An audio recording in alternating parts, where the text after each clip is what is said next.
Welcome back to the Arts Department, everyone. Happy Monday. Monday in the Arts Department. Hanging. How y'all doing? Good evening, Anavil. I was just thinking about you. How are you this evening?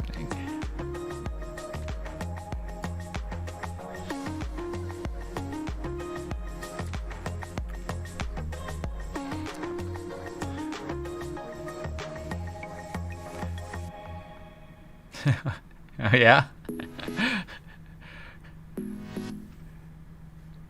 Are you sure that you aren't more like, dang it, there's so many folders. You sure you're not like that?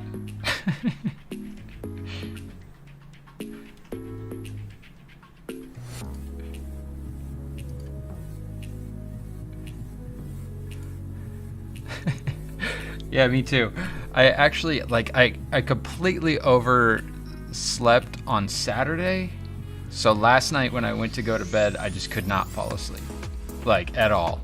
And so I was up until like 1:30 or something. And I had to wake up and do the drawing thing today.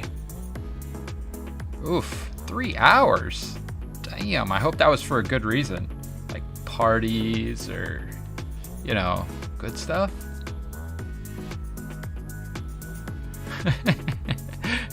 Right, Martez? You're just like,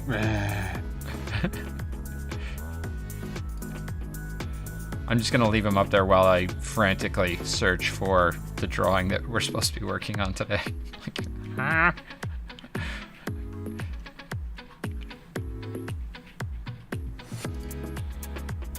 There we go. There it is. Ta-da! Really do feel like that, though.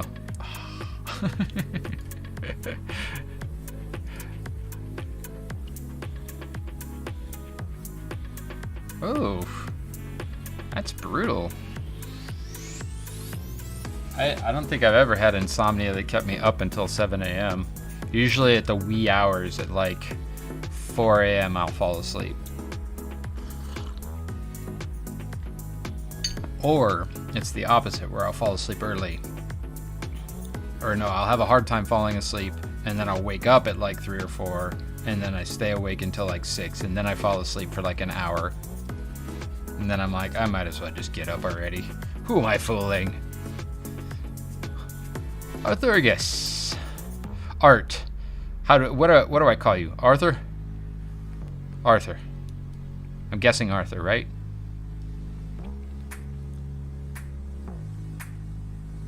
Arthur is fine.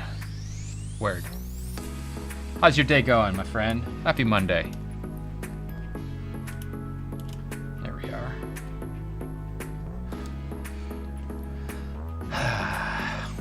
We got ourselves the new emote. I am stoked. What? So now it's not just the sticker where you can slap it on the stream. You can use the emote. And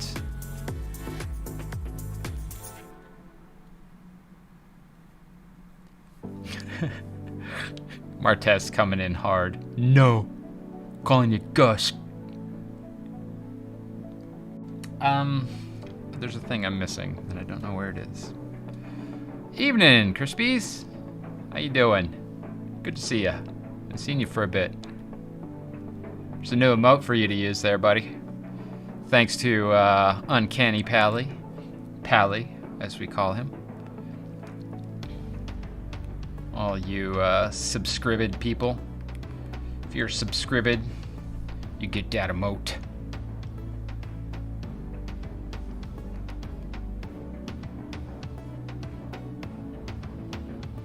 Moving some stuff around my screen here, and I see that the emote rain is working properly. What? How is this in the frame? Out of the frame, asshole. There we go. How's that nice loud mic touching sound for you?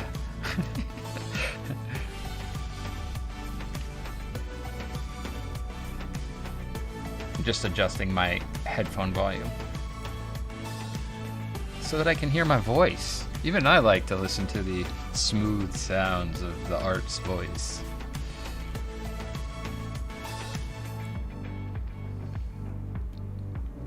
Did everybody have a good weekend?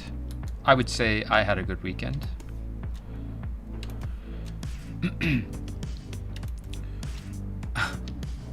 Alright, yeah, yet another thing that I did not do today.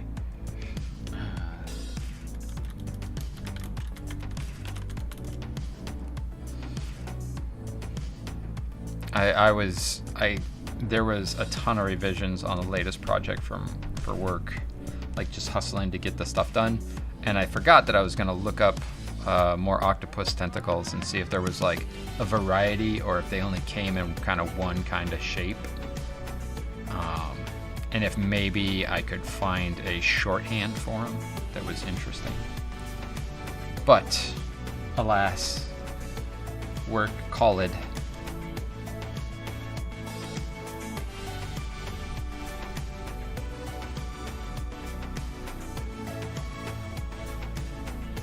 Weekend, yeah.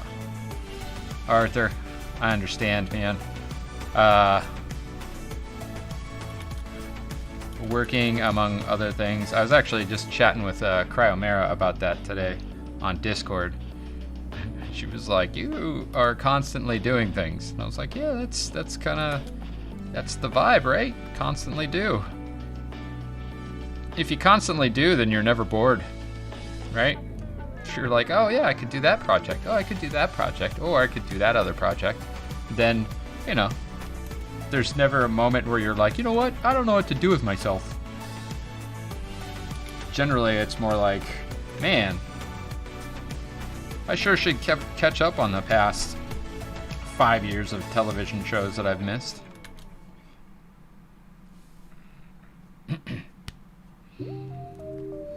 Right? Right?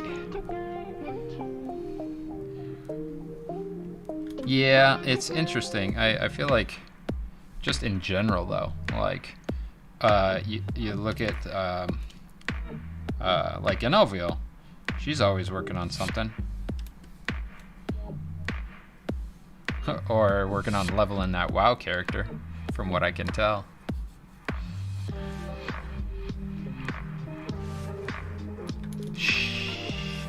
Not judging at all. Been there, done that. Been there a lot, actually. Man, when WoW first came out, I was addicted. Hey, everybody has to have their vices. I don't behoove people their vices, really. And I honestly, video games are my vice too. Like, I don't drink, I don't smoke. That's my vice. Yeah, I totally understand. Absolutely.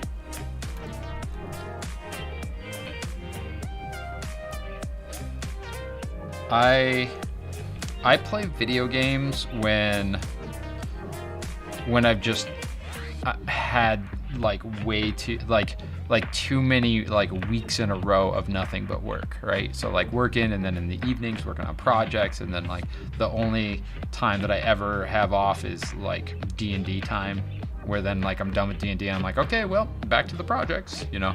So then I'll be like, all right, it's time for some video games. It's time to relax, switch the brain off, and just let it be for a bit.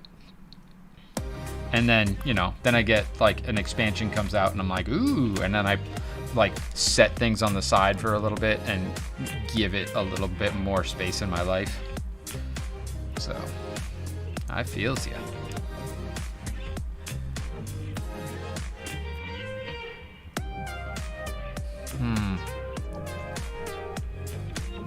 Yeah. Hey, I feel you there.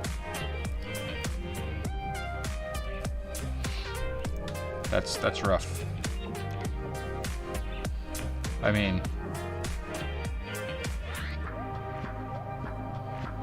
good and bad, right? It's nice to be reminded of love we have for people, right? It's not like that love goes away.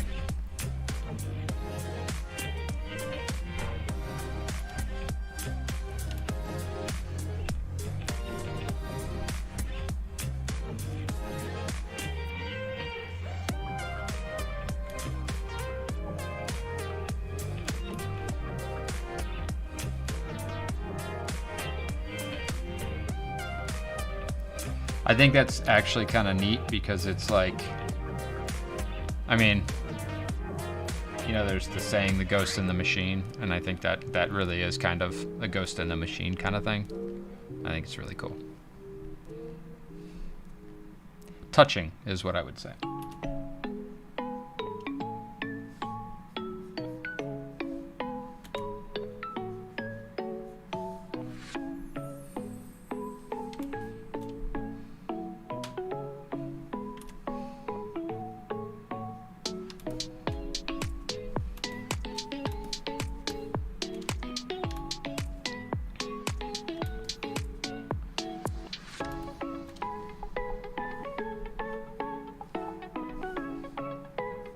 So,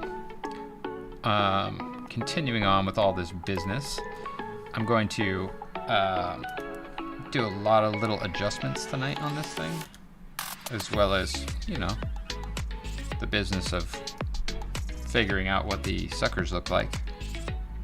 And generally, enjoying some inking.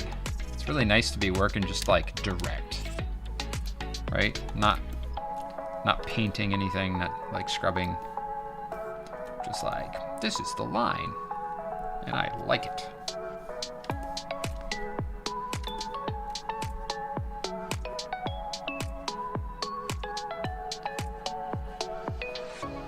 That was the thing that I posted in the Not Safe for Work channel on the Discord. That was like really getting into the ink as much as I could. Much more than this, actually, because it's a very kind of ragged brush that I was using for inking. And this is pretty straightforward, like as if I was using a nib on a pen.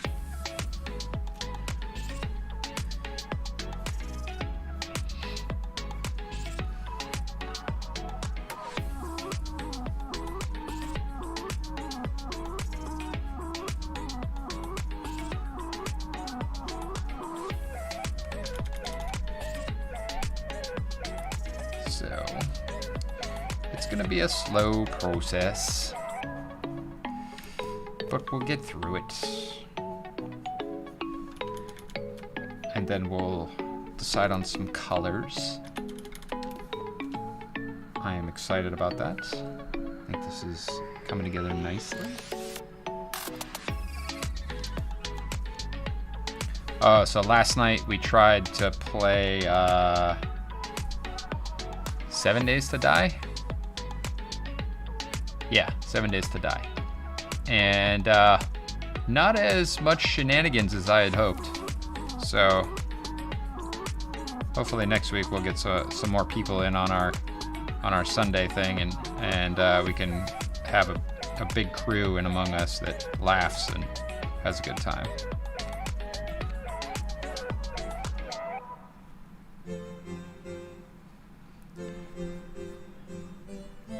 Not that it wasn't fun playing with Martest in 7 Days to Die, but it's much more fun to run around and slaughter your friends in Among Us than it is to get nearly killed by zombies while you're trying to figure out how to craft a bone knife or something in this game.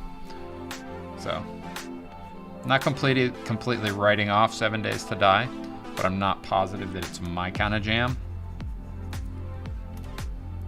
I think we have fun doing other things more. So, we will see though, right?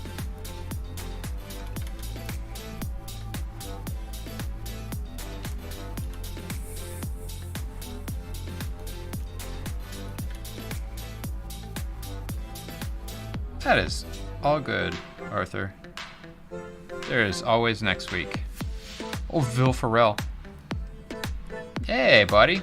I was inspired by your mandala pieces that you posted up, and I got into the old Photoshop. What do you call it? This stuff up here, the symmetry settings, and tried to do one myself. Man, it looked horrible. I ain't gonna lie, that's a totally different skill set than what I got.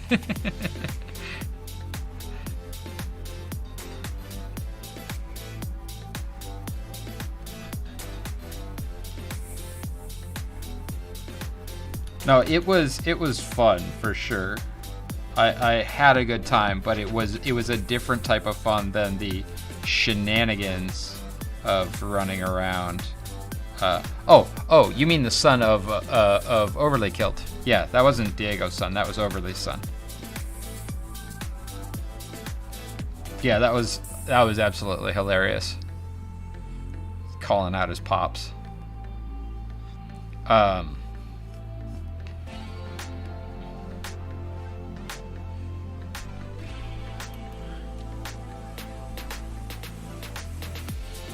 So yeah, Bill.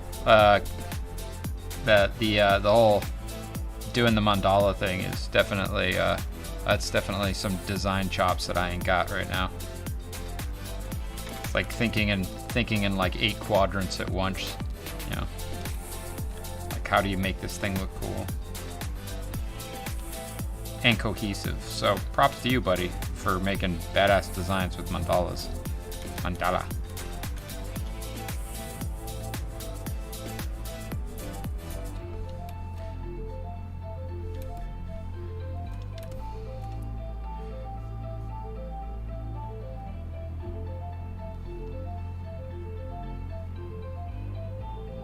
Yeah, think ahead a whole lot. Think ahead more than I think ahead when I'm running on less sleep than I normally have. That's for sure. Maybe I'll give it a try again, see if I can come up with something cool, but I think I might leave that one to you from here on out.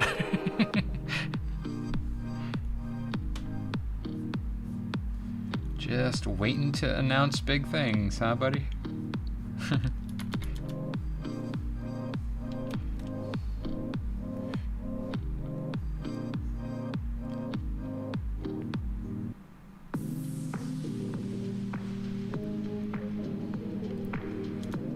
These bad boys are killing me. Probably gonna have to come back in and like alter this entire idea of these suckers and like how to make them cool from the side slash top, you know. We'll see.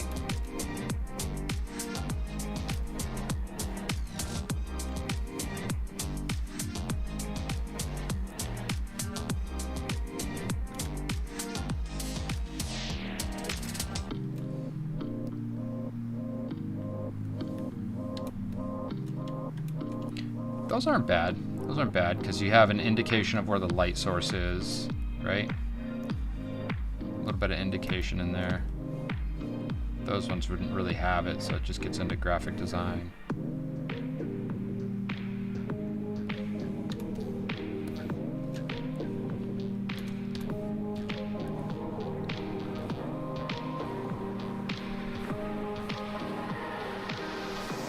All right, Arthur.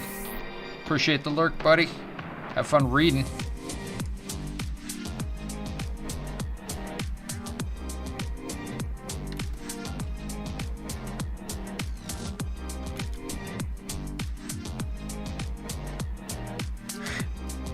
Hey, you know, could be worse. Could have to listen to it. They're like, no, you can't read the script, but we can send you a book on tape of it. Suck.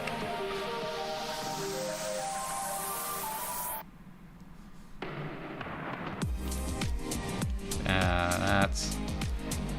I think what it was is I wasn't thinking about the way that the sucker like dips in, so it like, if you're looking at it from the side, it comes up, flat plane, and then it goes in, right? And I wasn't thinking about the way that the light was falling across that, so it wasn't feeling right to me. Oh, that's horrible. And it was like one of those movies that's like 3 hours long. Oh, stop, please.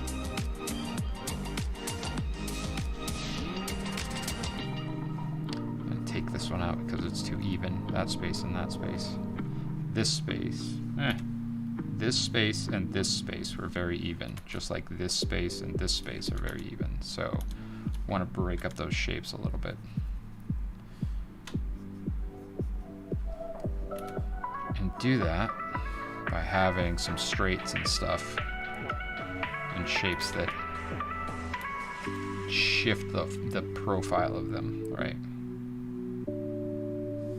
Like so.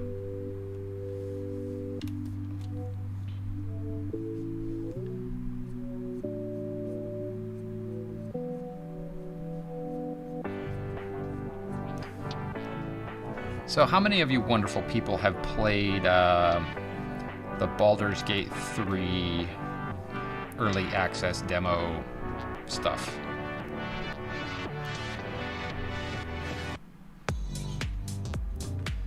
Because I played some of Larian's Divinity 2 Original Sin. That's what it was. And it was, I found I don't like waiting for gameplay loops, right? That bothers me. So I don't know if I'd actually be into something from Larian where it has that gameplay loop.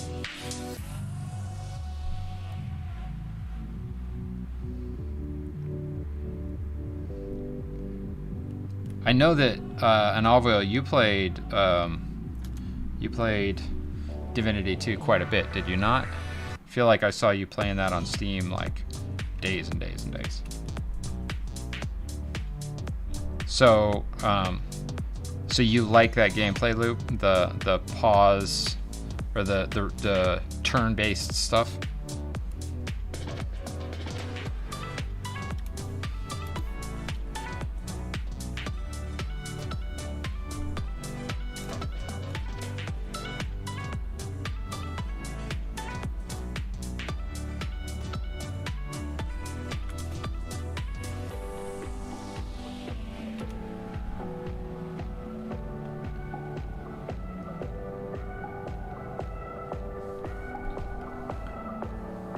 Okay. Yeah, so having good gameplay is obviously gonna, or the story is gonna. Oh, hey, Lilith a panda. Lilith is a panda. Thank you for the follow. That's a fun name. I like it. Stretching it is. Thank you for that redemption, Lilith. That's wonderful. Welcome to the arts department. Coming in strong with a redemption and all. Gotta remember to stretch those hands when you've been drawing for 12 hours.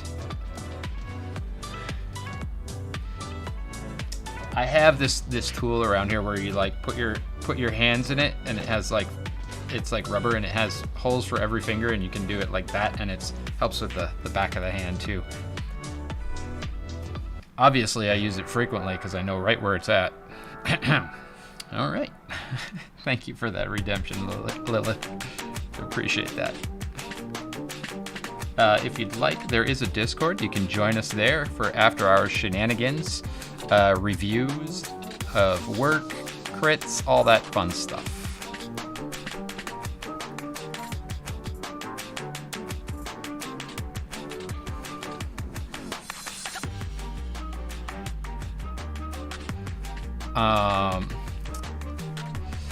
Give me one moment here. We will add you, and then I am going to promptly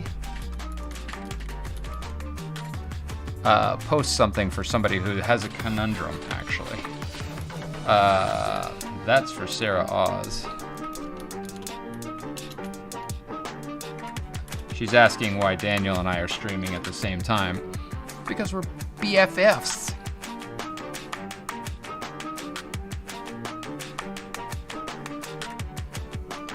I mean, realistically, Daniel and I should just like hop into a Discord chat, and we can chat back and forth while we chat with you, chat. And it's just like a chatception.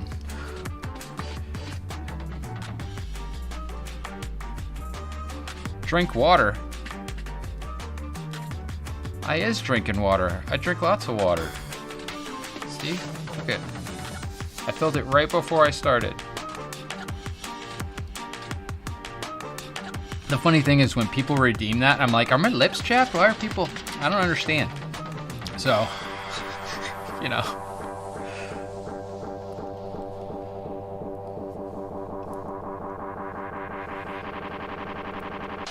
funny. I was thinking about your name, Lilith, and what comes to, like, visually, what comes to mind is, isn't there's a Lilith from, is it Diablo, or is it another Blizzard game? But I'm thinking about the design for Lilith, right? And then, like, combine that with a panda. It's, like, so much fun.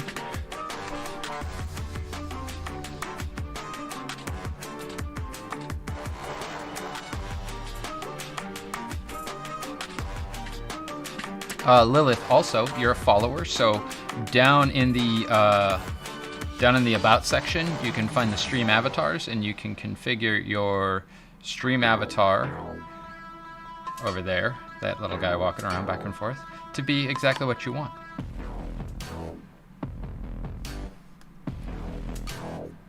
And every time you come back to the stream now, it'll be there for you, waiting patiently to represent you on the screen.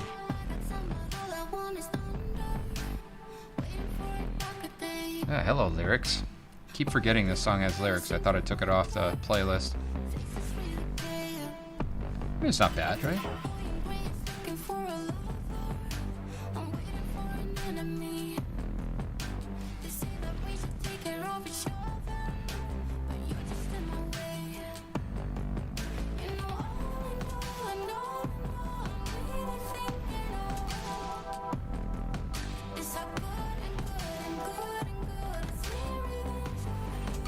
There's actually, like, on because all of my playlists are on Epidemic Sound, because I kind of jumped the gun with the whole DMCA thing when I started streaming. So I set up my playlists early on because I knew that there was going to be some hassles with DMCA stuff.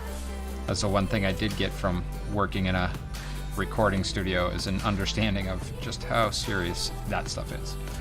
Anyway, so all my stuff is on Epidemic, and there is, like, you know, there's honestly some good stuff on there that, like, outside of even listening to a playlist on a royalty-free website, I would listen to the songs as they are, because I think they're actually kind of cool. I don't know if that says I have poor taste, or if I'm easily entertained, or what, but my story and I'm sticking to it. I just like a lot of different kinds of music, so I think I find stuff that I appreciate in most forms of music, right?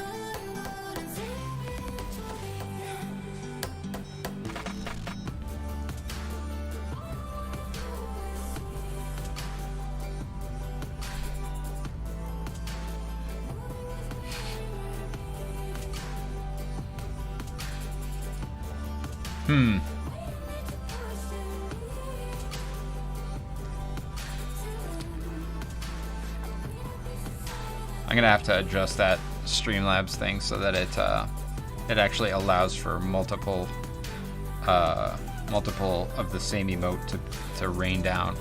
Because then when people do spam, it's just gonna be craziness. And you know, we like craziness.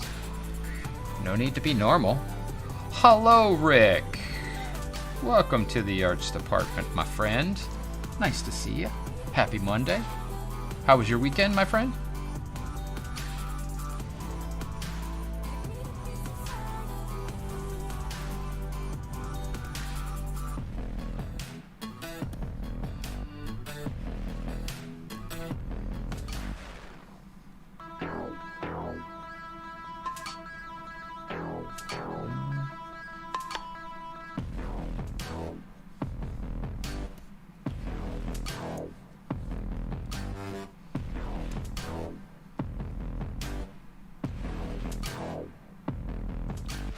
Nice. Was that yesterday?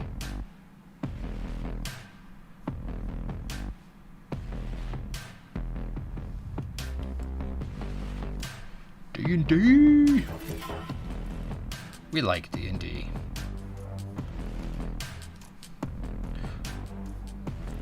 Did we have this discussion about what class you are playing? There's so many class discussions and stuff like that I can't recall off the top of my head. I feel like we did. And I'm trying to remember what it was. Horrible, horrible host, I know. And I apologize for that. But especially when I have not gotten as much sleep as I should. Goldfish brain. I'm gonna be the worst old man. I'm gonna be like, I don't know. Leave me alone. Damn kids. Go play with your whatever. Nice. And Offwheel, if I am not mistaken, you are due to be on stream with us this Saturday. Better get that camera working.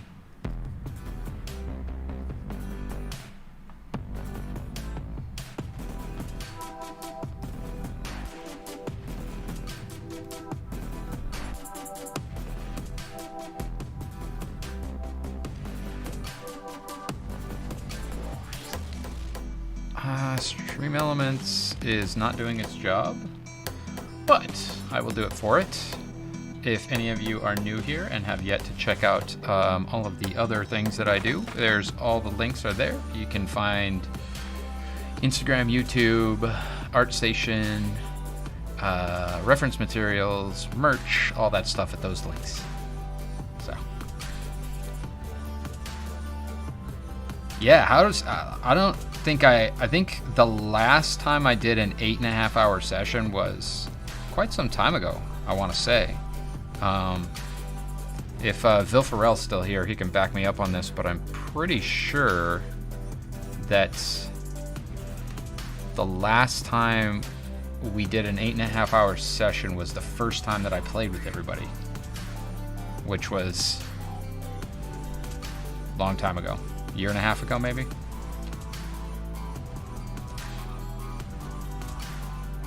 Did you run out of steam to play your character, or were you still ready to go at the end of that session?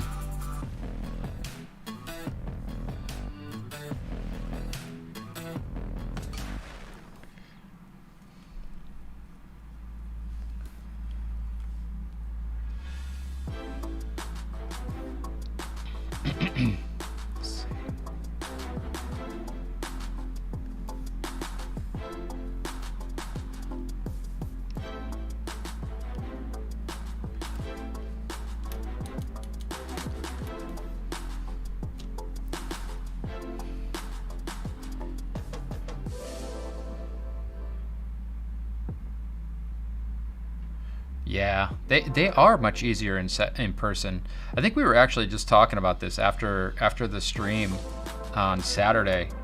How much more taxing technology is when you bring it into the D&D equation, right?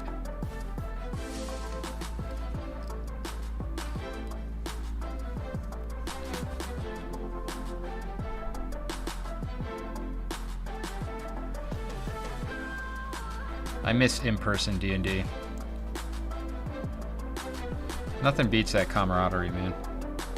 I mean, like, the technology factor is really cool to have, like, the table and all that stuff, but, like, being able to look somebody in the eye and act, you know, give yourself some role play and all that stuff, it's totally different. Totally different. There's just so much more subtle kind of things that you can do with it.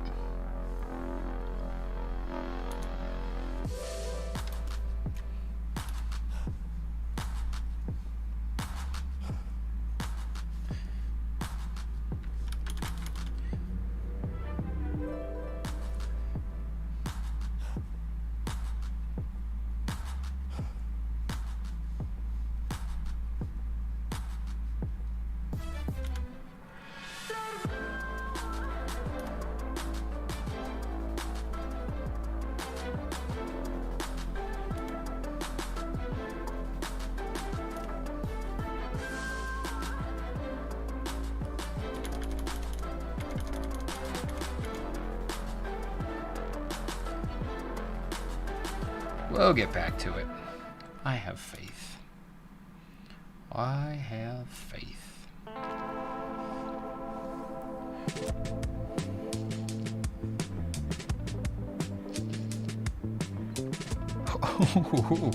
that sounds really intense, dude.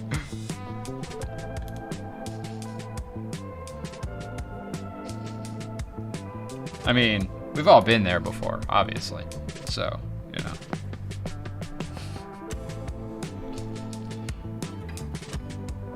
I think that's one of the funnest parts of D&D is like the stories that come from it, from the emergent gameplay of it, where you're just like, and then we did this thing that took us halfway around the world in the blink of an eye, and, you know, a chicken. What?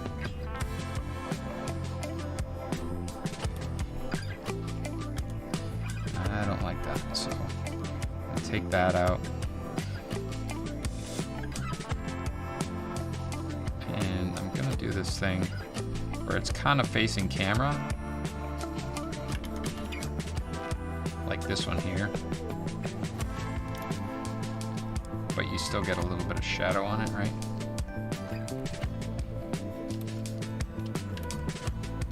So this is where I may have messed up during the drawing process, but I think I'm gonna keep it. Like I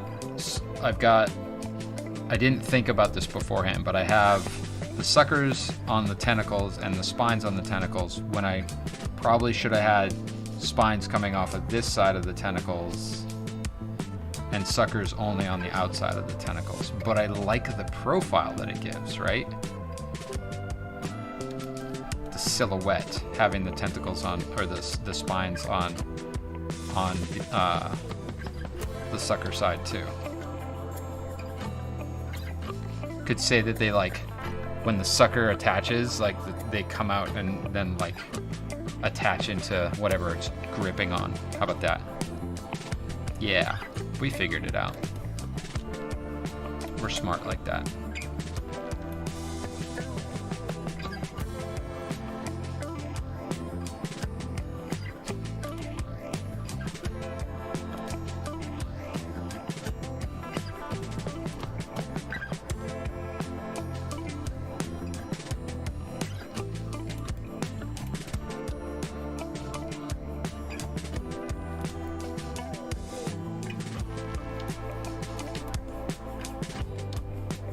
Rick, how long has your campaign been going?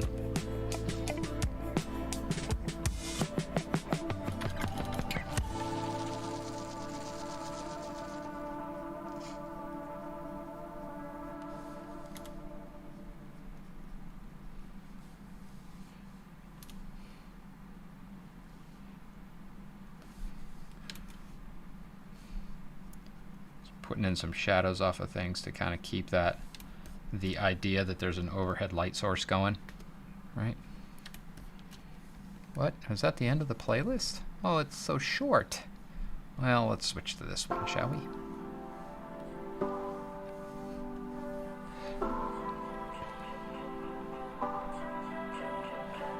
Just over a year. All right. Are you guys doing are you doing XP or are you doing what's it called? Goal? No. Brain. What she said. Yeah, milestone. Okay, so XP a year.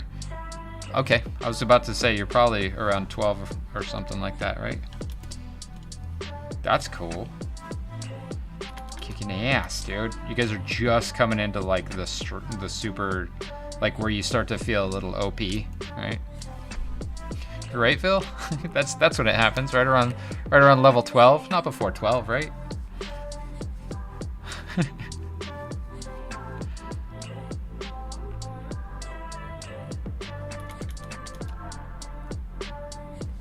Never start punching above your weight class before level 12.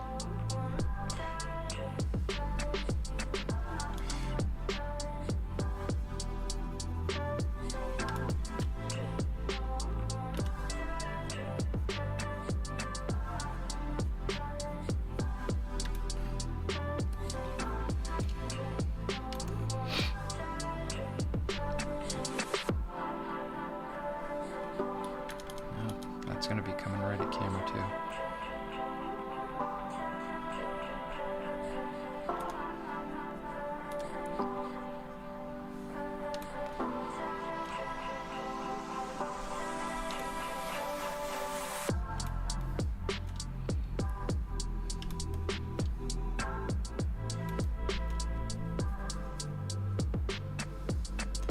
Man, all this talk of D&D makes me want to just like take a week off from work and have a D&D retreat. Just play D&D for a week. Aw, yeah. I mean, not that that's gonna happen, but I'm sure we could find an Airbnb pretty cheap right now.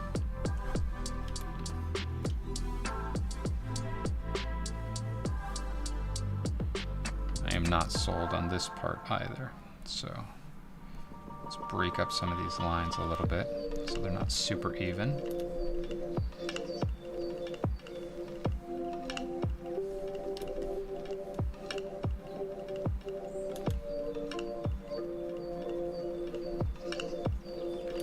Fold there, and then have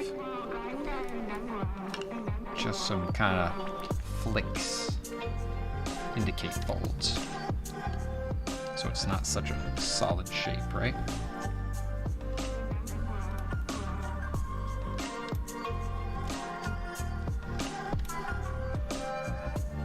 Okay, so there needs to be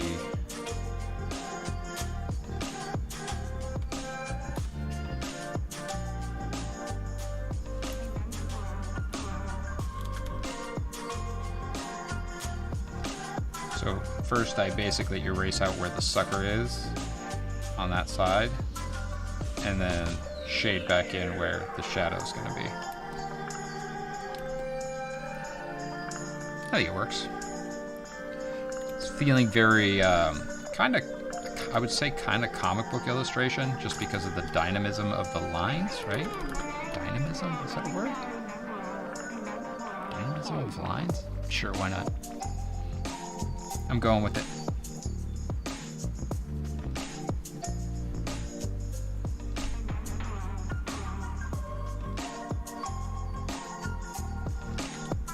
But I appreciate the illustrated kind of quality, and there's a reason that comic book art is appealing to a lot of people, and that's because it has that dynamic that your eye kind of keens in, locks into, is keen to, right? The way it moves your eye around the page. These need to be getting sequentially smaller as it goes up.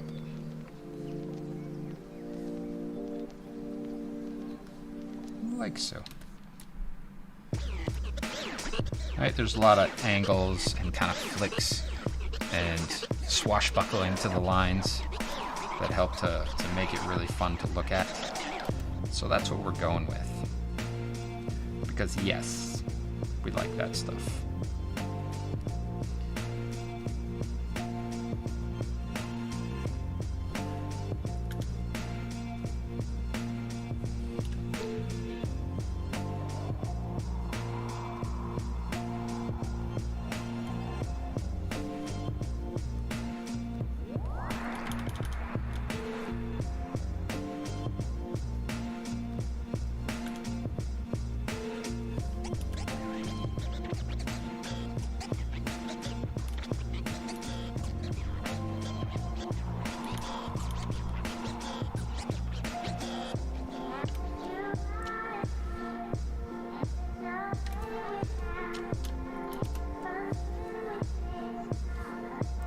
So it's definitely not going as fast as I thought it would, but I'd rather have a well thought out thing that has some love put into it than being, you know, smashing through things and being production arty about it.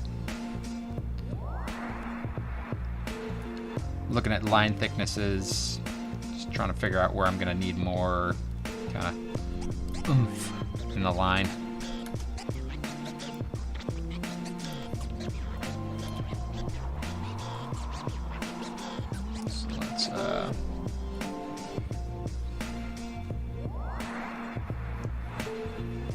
This coming around.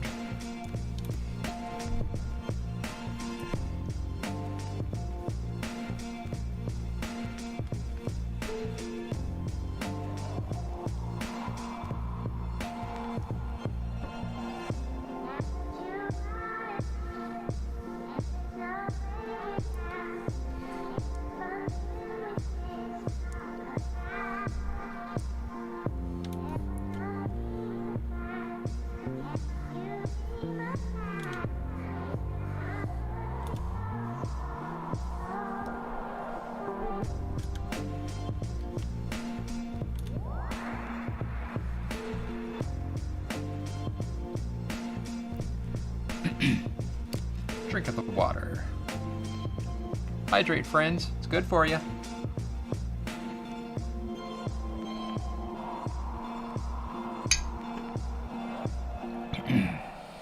Y'all can't see it, but the sign back there says the arts department on it.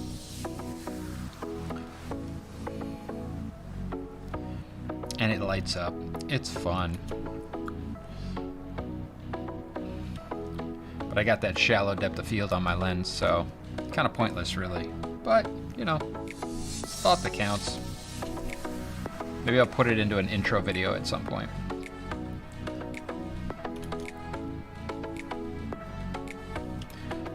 It'll just be implied. The implied arts department.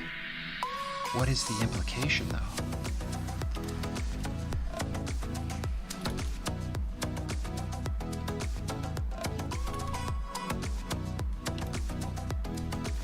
I got to talk to my niece this weekend. I like FaceTimed with her, and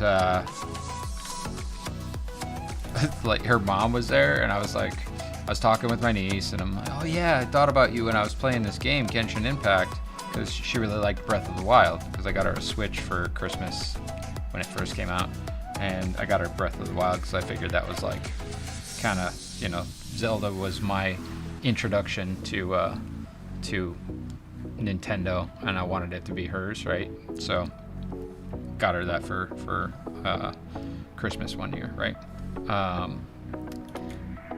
And so, you know, I thought Genshin is would kind of be her jam. So I told her about it, and I'm like telling her all about the game, and she's like on this side of the frame talking to me, and her mom's here giving me that look. I'm like, sorry, gotta know, I'm gonna encourage the gameplay.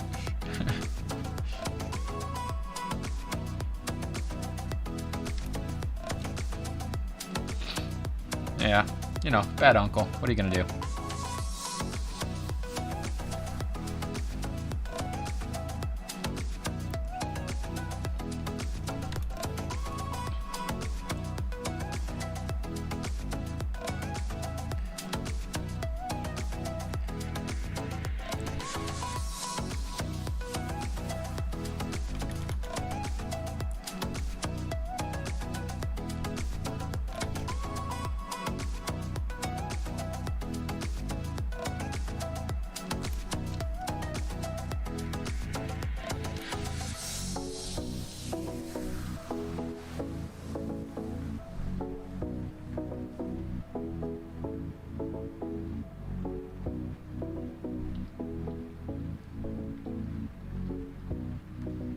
Very quiet night tonight.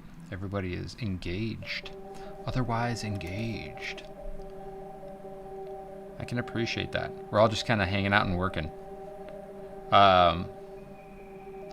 It's a good thing about being a creative stream, though. It's like, it can get like crazy if you want it to, or it can just be chill. And we can all do some creative stuff together. I appreciate that. I appreciate you. Thanks for being here, hanging out, lurking out. Doing the lurk, the creative lurk.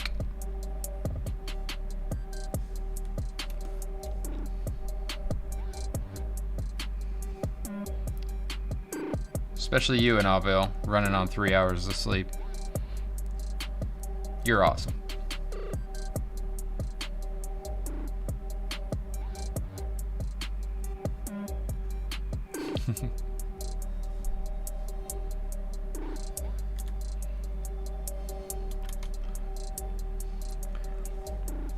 Hey, Rick, did you see the new emote that we got? Did you see that stuff?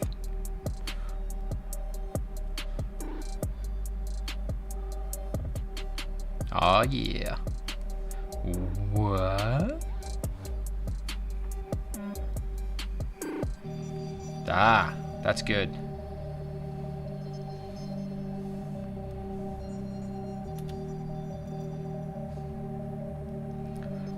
Yeah, Uncanny Pally came in Friday and like dropped a bunch of subs and got us to the sub gifts rather, and got us to the next sub. Really cool of them, or the next emote rather. Stoked. Took a little time to ask on the Discord what people thought we should do. And that one, the what, was the winner. So that's what we got. I do think that that this one is going to be the next one, to be honest. Because it's just like, I don't know that I've seen many out there that use this. So when we hit 35 subs, this will be our new emote. Unless I do something better between then and now, but which I might, because they're fun to do. It's like a little bit of design and a little bit of drawing, like 30 minutes maybe, and they're done. It's good to know that if need be, I can shift gears and that can just be my day job, just design emotes for everybody.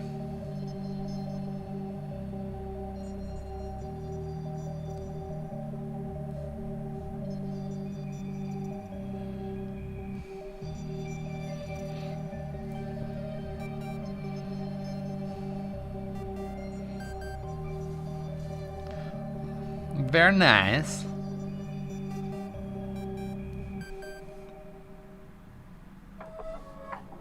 Hey Rick, what was that D&D character that you're playing there? What's your level 13 character?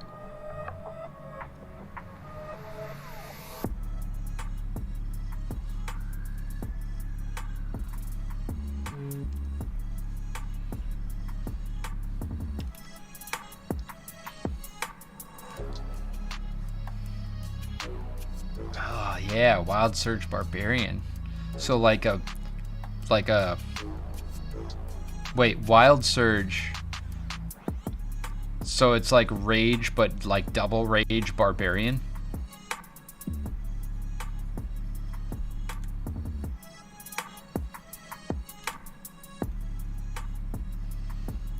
Yo dog, I heard you like Rage with your Rage.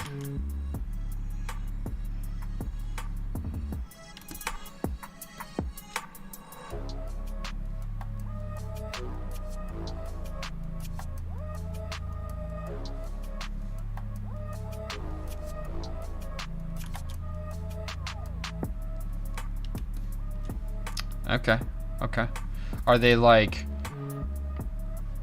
Are they controllable, or do you roll on a table when you use them? Like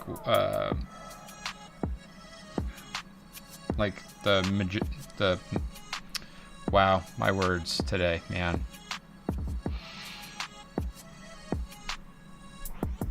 Okay, that's cool. I can dig it. But they're not unpredictable powers, right?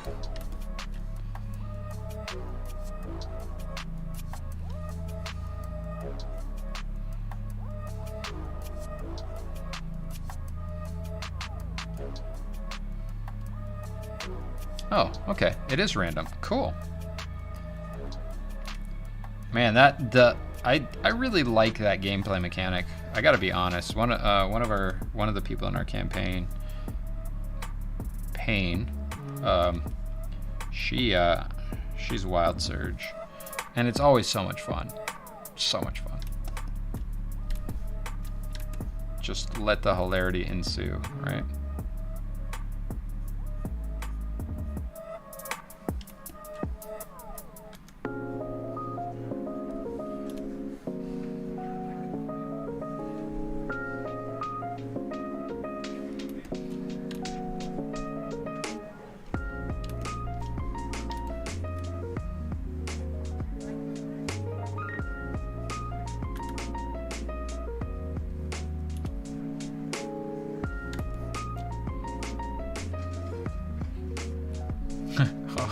So hath said the gods.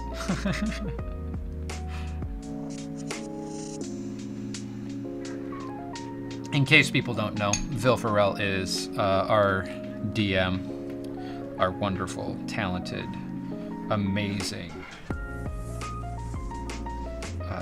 verbose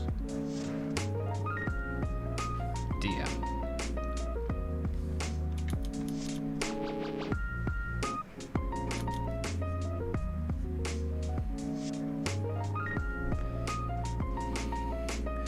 That's pretty cool. That's a very useful barbarian. Huh. Wonder if I could take a couple of levels in WoW. Barbarian. What do you think, Phil? Just break up Quinn a little bit more. He gets really angry and fires a bow.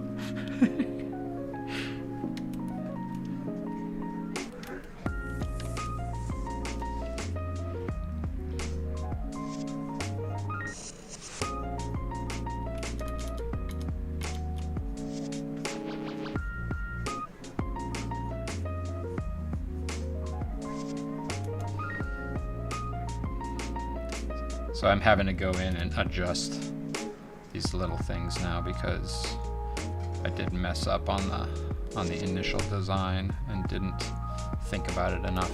So adding in all these little things.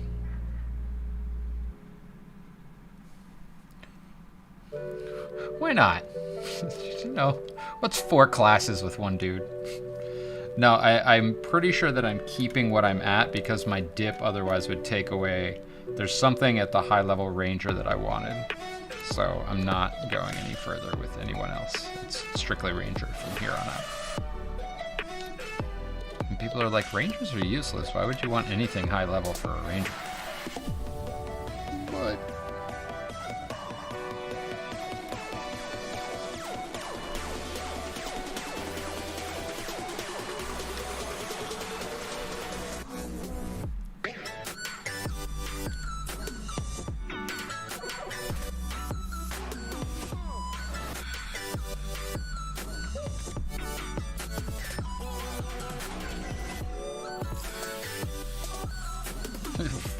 four class split. Talk about schizophrenic. I think if I was a DM, I would totally allow that, but I would make it so that they had to keep taking levels in certain classes. Otherwise, the skills would atrophy and they would have to respec. I think that would be a fun way to play it. That might offset the whole, OP thing from being super multi-class, right? I don't know, I could be wrong. I'm not a DM.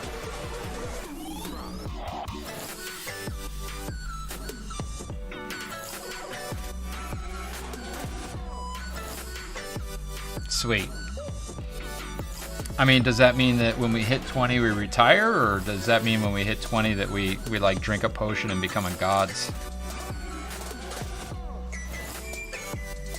Totally, Rick. There's a D&D gaming channel specifically for this stuff, so love to see it.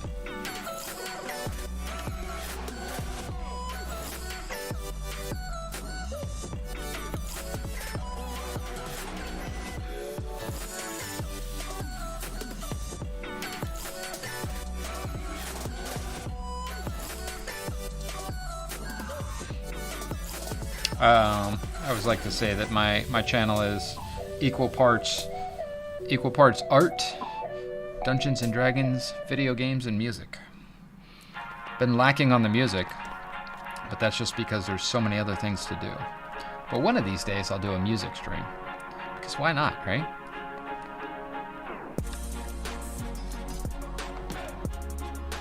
Oh man, I totally borked that, didn't I? Yep, these are pointing the wrong way. Let's try this again. It's a good thing this style lends itself to erasing.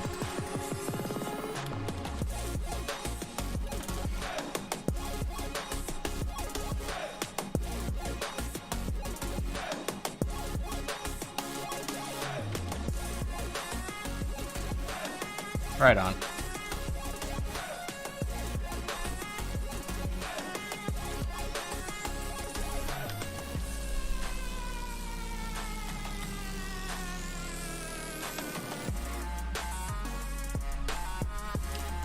We'll be back at the table by then, I guarantee it.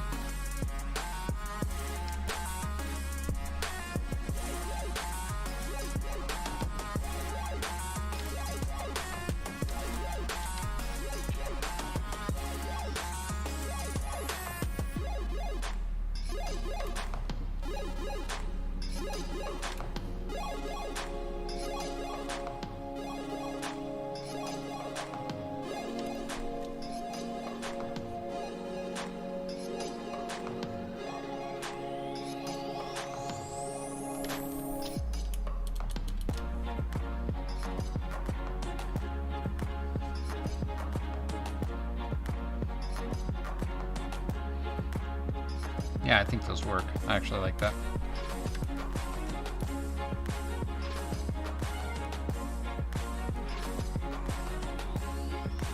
Just little tiny kind of nubbin horns sticking out of the thing. Right?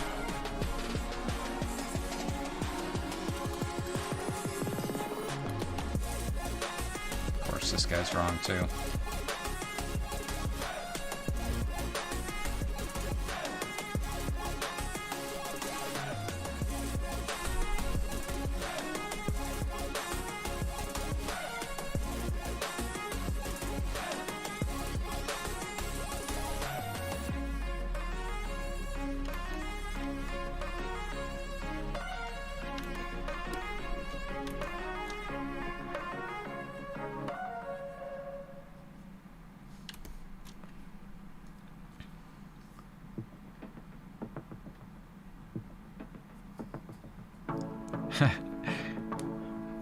You know, it's never. I mean, you know.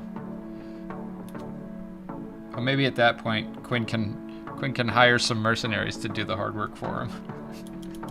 we can all like do some weird dynamic where it's like, I don't know, like inherited skills or something. You know. I don't know. Or I just start saying, my character starts saying no a lot. Why is he such a jerk? No. Sorry. No.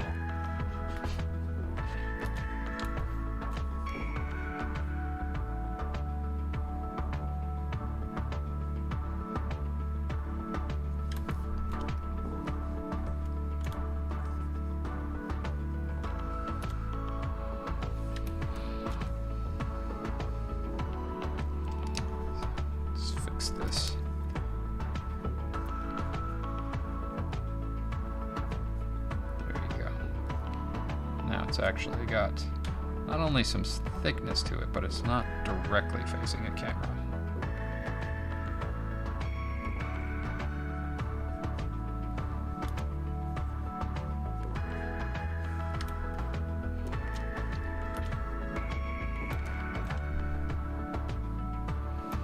So I'm just getting little hatching lines here and there, kind of bolster all of these movements, right? As I see them. Just little things, adding them in, putting in these little kind of miniature nubbin spines coming off of them. Look at how even this is. Look at how even those three are. That's horrible. Let's break that up a little bit. These are all things that, like, it would be great if you could catch while you're doing it, because it's like frequently you fall into habits of doing this stuff, right? And you just miss the fact that something is completely even until you come back and look at it a second and third time. Like you're spacing on things, right? It's just part of art, really.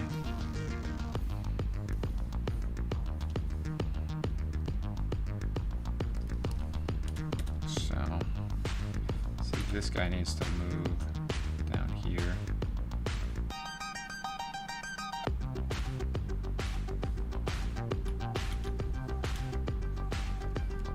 And then I need to have a sucker right there. With some shadow on it.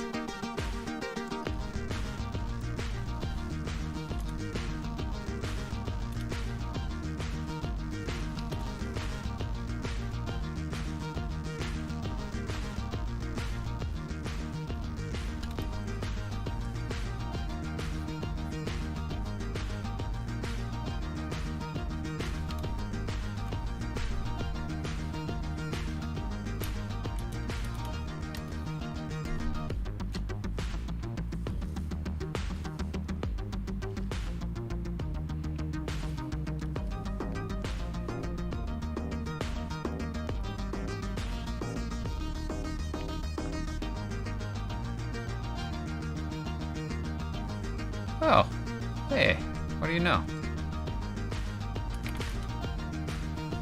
It is Round about that time, my friends.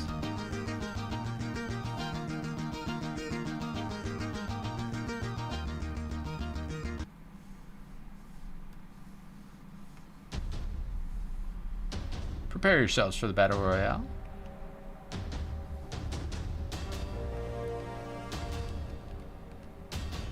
Beautiful day for a Battle Royale. In drops Rick, Rice Krispies, Symbiote, Inovwheel, Vilfarel, Art, Sarah, and Martest. Go! Oh, they're breaking off into 3 groups. Rick took a dodge as his first action. Symbiote going for the corner, gonna luck out and grab himself a bandage. He's gonna be the one to contend with, I think, folks. Oh, there goes Inovwheel. Or no, there goes, oh god, Inovwheel's still there. There goes Vilfarel. Rice Krispies grabs a bandage. Sarah's trying to chase him down. She runs away because he was so close to death. And Inovwheel taking a beating from Symbiote and Sarah. Sarah passes up Symbiote. What is happening to the background? Epic streamer fail, my friends. Rick and Symbiote. Last of them. And it's Rick for the win. Congratulations, my friend. That's what I get for changing out the background. Nice win. Good job, sir.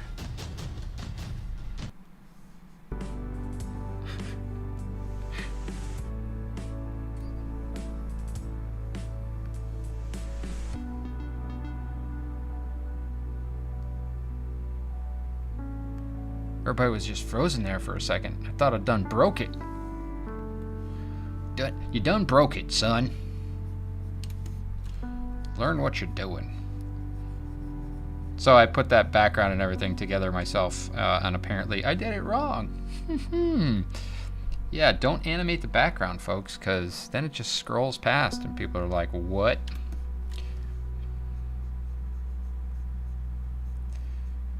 Congratulations, Rick, on your 200 gold.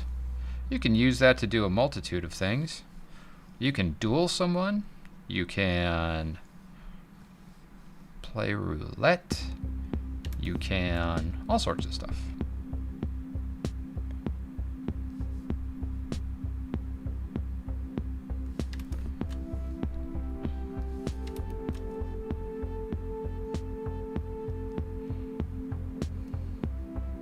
You're right.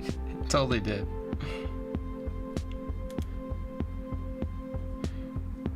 I'll fix it before the next one. Can't be that hard, right? Oh, I can't fix it while everybody's in game. Oh well. Such is life. Life of a very much non-professional streamer. Hey, you know, we're doing it live, right? Fuck it. When you're doing it live, things happen. We don't really mind. Don't judge me, bro.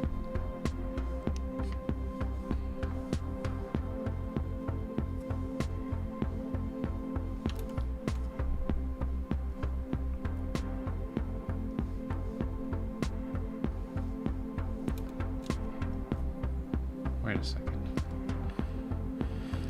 Trying to figure out the orientation of these spines. Right? Before I smash them in there.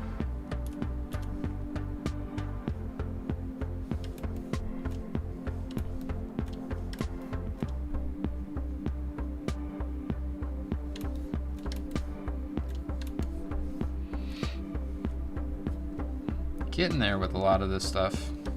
Getting there. So that's the top. That's the bottom. That actually isn't going to be there. Because this is all top, right? Top and side, top and side. I think I might be analyzing it too much. I should just do it. Because I think if if it looks cool. This is the rule of cool when it comes to art, right? Like you can be like, technically it wouldn't be like that because kinetics are if you had the spines coming out and then the suckers would push on the spines, and then the spines would push on the suckers, and then he wouldn't be able to suck on anything. But nobody cares, really. If it's cool and it looks cool, do it.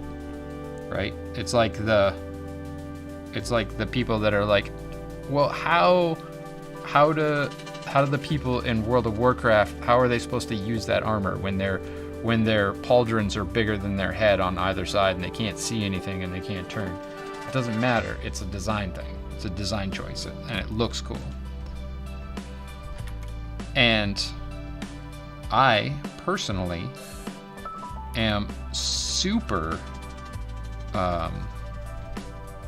guilty of being hypercritical of that stuff early on, especially when I was in school, and I really didn't want to, like, I was all about function over form.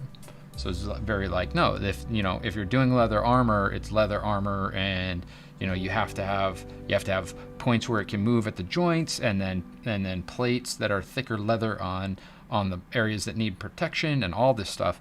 And as time went on, I realized that nobody gives a shit. Nobody cares. And like, gay, sup? Oh, redeeming that hydrate. Thank you. Appreciate that. Hydrate, my friends. Leg K says so.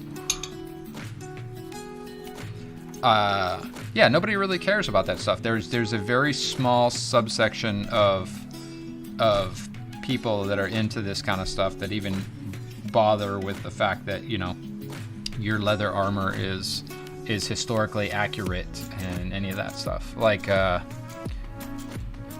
Shadiversity, that YouTube channel, where the guy he looks at historical records, and he looks at all of these different things surrounding the ideas within fantasy and debunks them. And it's really cool, and I can dig it, but ultimately what's cool wins out. What like looks or reads cool wins out every time, right? Because people are like, well, I don't really care because I'm a modern audience and it looks neat. So unless you're putting together some kind of period piece that needs to be historically accurate, just make it cool, right?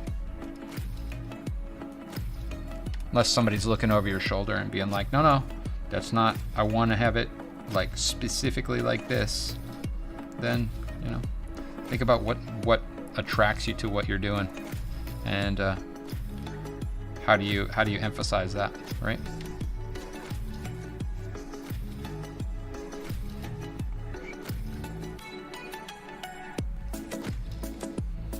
So I'm kind of not necessarily drawing through, but I'm trying to project where this comes out so that it feels like it's the right one, right?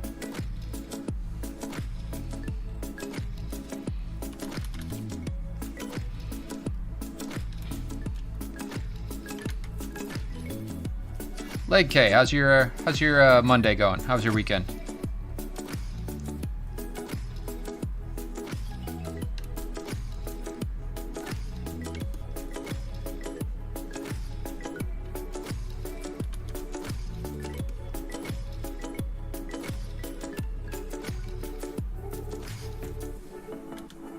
Erase some of that out.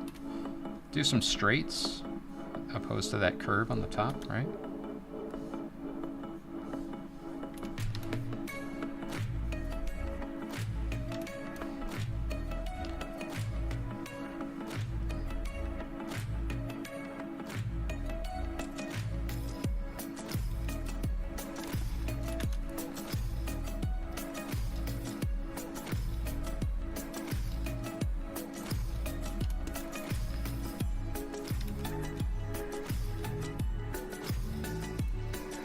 Some of these spines coming out on the bottom.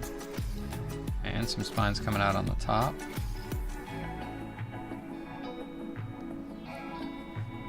Make it very clear that that one's between the viewer and the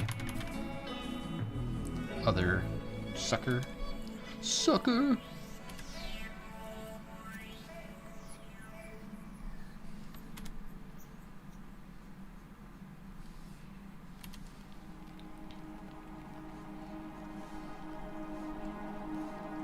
Show that kind of center line.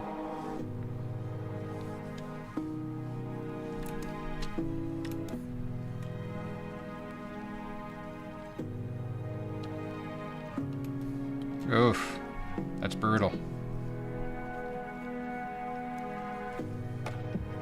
I know how that goes. I have been there, my friend. Seems like a lot of people are running on very little sleep right now, rushing to please clients.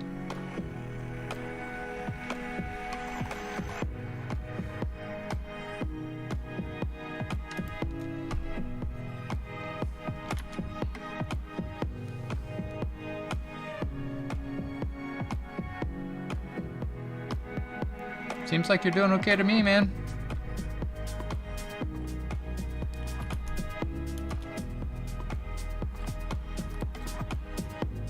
That one I don't know.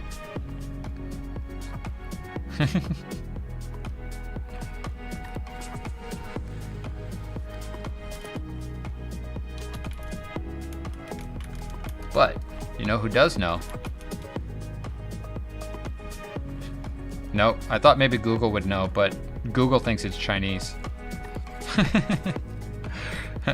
You're welcome.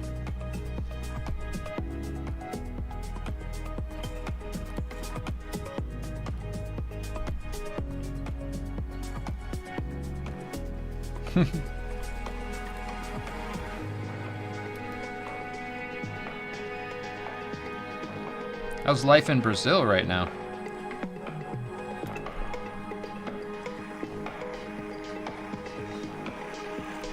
Hey yo, Mr. Voodoo, welcome in, my friend.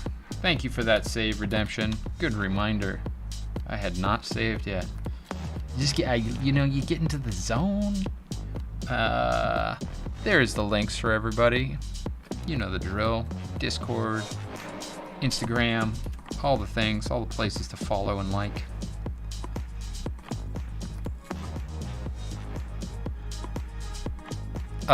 Mr. Voodoo, that's Uncanny Pally. You can ping him on the Discord and say thanks. He's not here this evening. Tends to kind of come and go. He's got a lot of Discords, as he said. A lot of social action on the Discords, so he is sometimes preoccupied. But if you don't get to him, I'll make sure and let him know. Definitely appreciate having more people subbed. Gets us steps closer to having more emotes, which we did get thanks to him. We got this one. Oh yeah. What?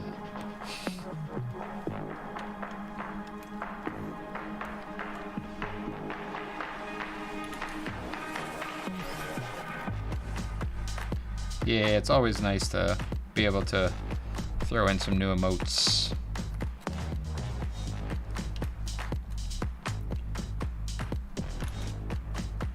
Some new things that y'all can use, some new reasons that you'll sub, right?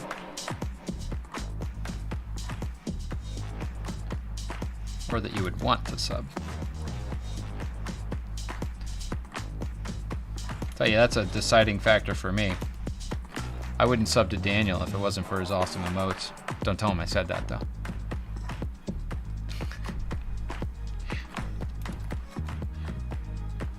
Worst best friend ever.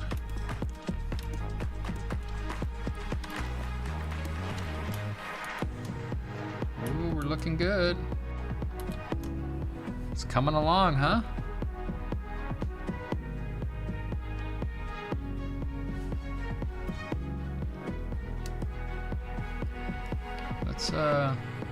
Let's turn that off and take a look.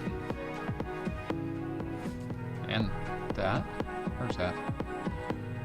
Go away, things. There you go. Yeah, it's looking good.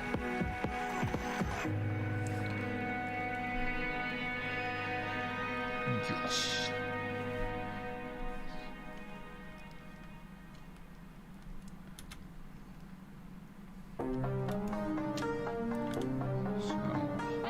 Some things I noticed is the drop shadow here is going to fall across, and the drop shadow here is going to fall across, so the light logic wasn't working on that.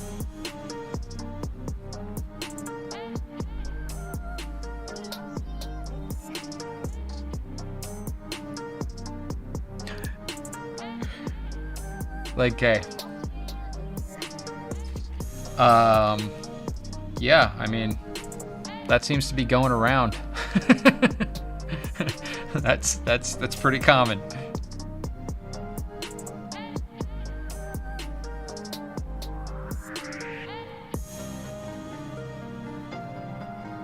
Oof.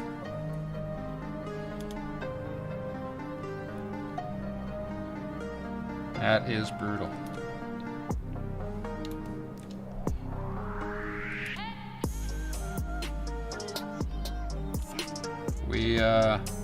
We just voted out our version of that, but we'll see if he relinquishes power. Who knows how things are going to go?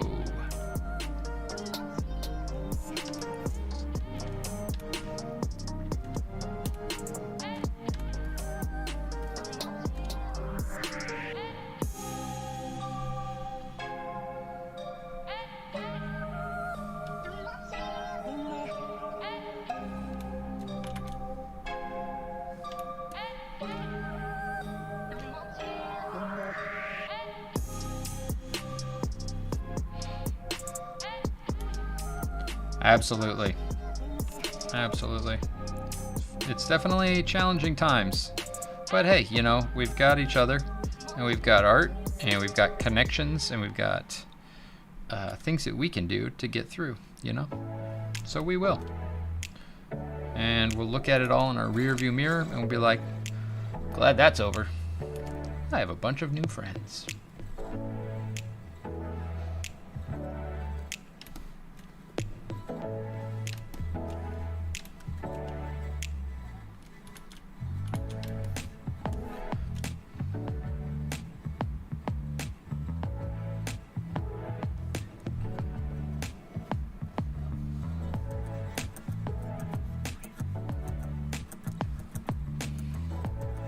I may sound flippant, but I just try to be as positive as possible, you know?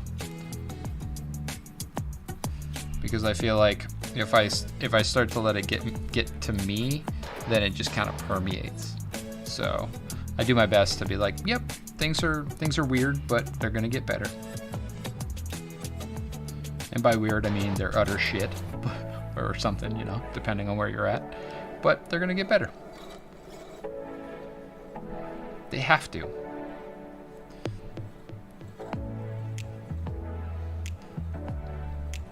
Because, you know, as humans, that's what we persevere. We adapt. And things usually get better. Until they don't. But then we push, and they get better again.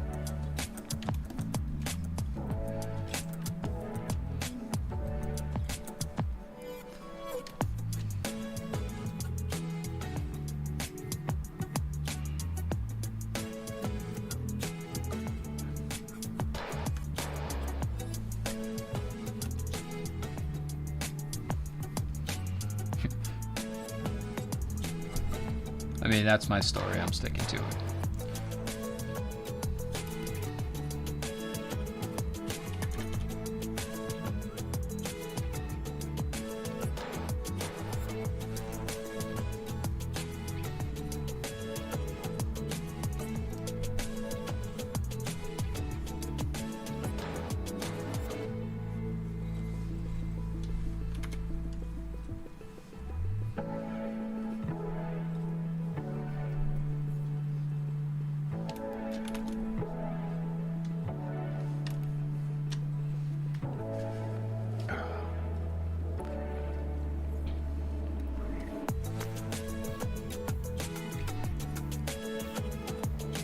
So closing in here, I think, on some of this stuff.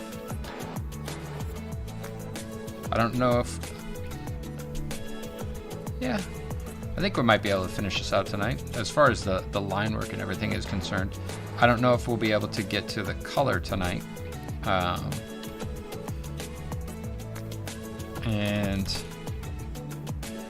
I'm actually very excited about the color. I think it's going to be a fun part of it, because that's where there's going to be a lot of experimentation, right? Like knock in all of the flats and then just like really play around and see like what pops and what looks really interesting, right?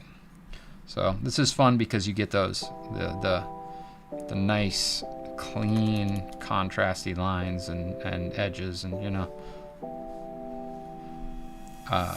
just digital inking is always, I find it rewarding.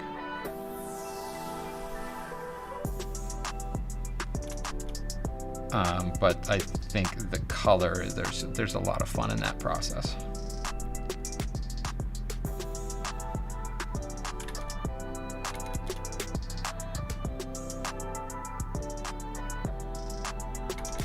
Again, with those even lines, gotta watch that.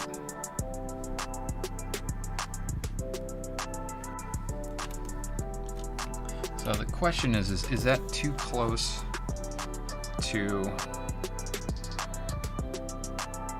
the eye? Because that tangent might end up printing poorly. I don't know. Might have to finish it out and then move it slightly.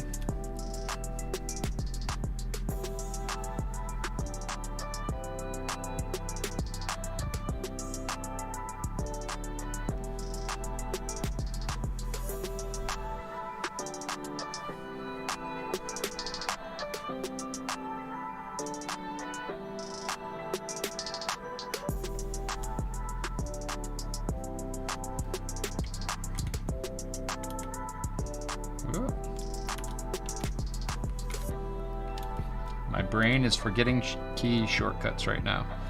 I know it is tired drawing time. It's like S, no B, no Z, no S. No, what are you doing?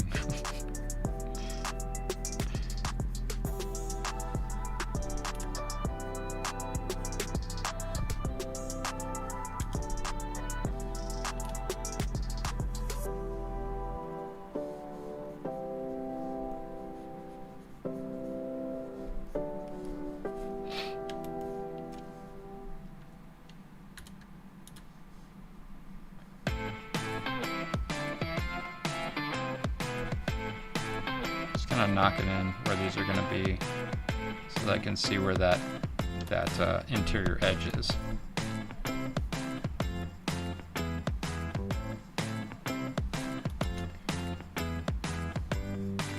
Try not to make it all like exact, right? Because it is an organic shape overall. So if you get into doing things like super exact on everything, you end up kind of homogenizing it, and then it feels either mechanical or contrived.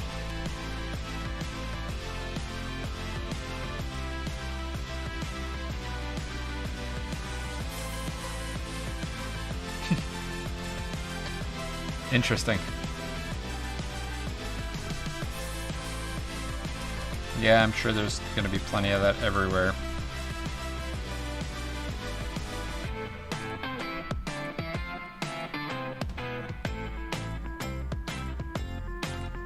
Thanks, Rick. I appreciate that. Having fun with it, really. There was a bit of struggle there, I feel like, with especially with the suckers, like how to make them look interesting. And like I said earlier, I think it was just getting into the light logic and like understanding what the light would be doing on those suckers that actually kind of unlocked it for me. Now I feel good with it. for sure.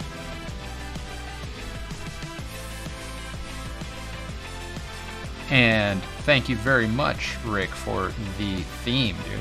Came in clutch and like kicked us off this week. Super appreciate that. Last week.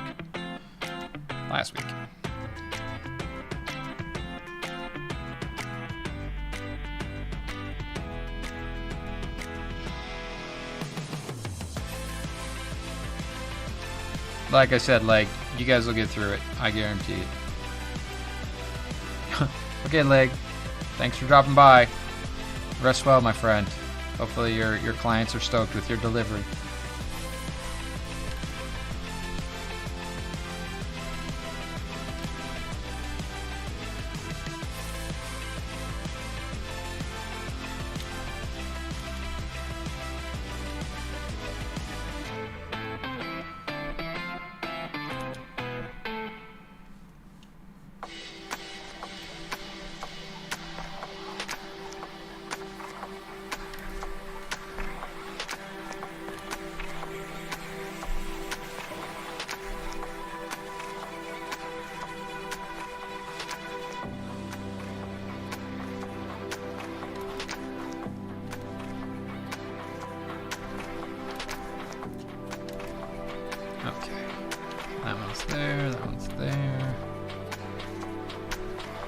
This would be here.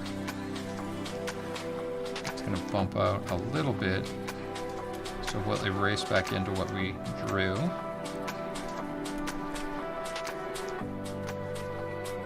And knock in that shadow shape on the inside. And then erase back out kind of this upper edge, or inner edge rather, because that's going to be... Any edges facing the light are generally kind of broken up. Most of the edges facing the light are broken up, you can see.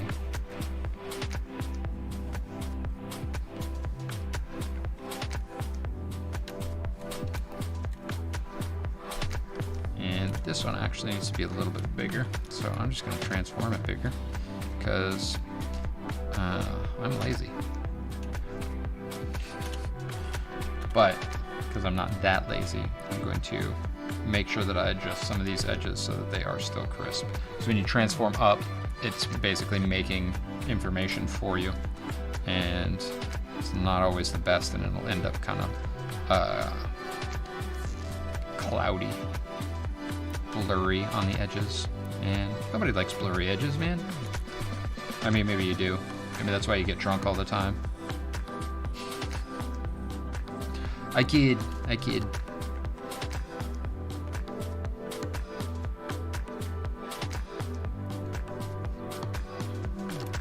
I'm gonna put a shadow on that downward facing plane there. Right. And yeah, it's looking pretty good.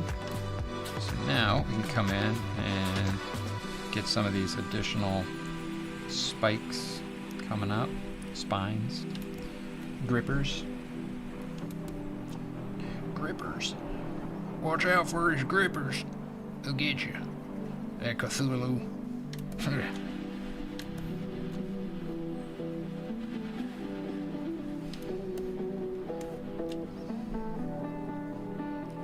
Wait. Directional understanding is compromised. Brain, worky. There you go.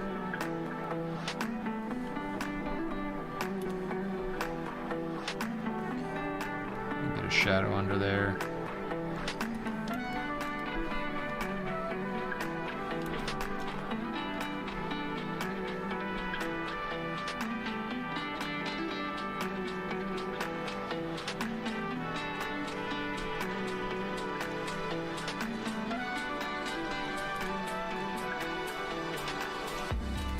So just so that there's not really harsh tangents, I do break the edge there a little bit. Same thing there. Break that bottom edge of that line.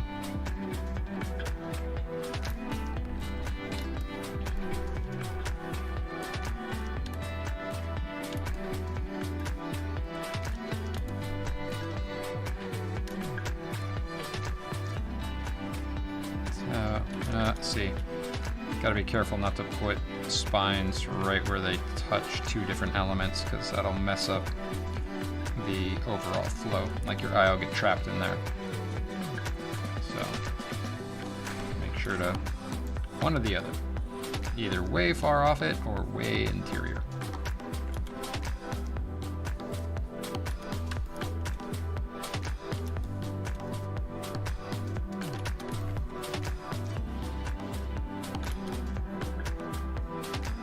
Like this guy, he's more interior.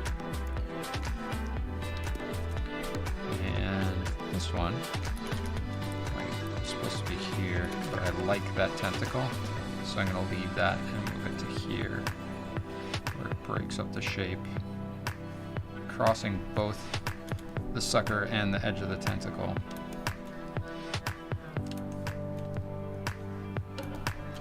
We don't have too many that are doing that right now, so it'd be nice to vary that shape using that idea.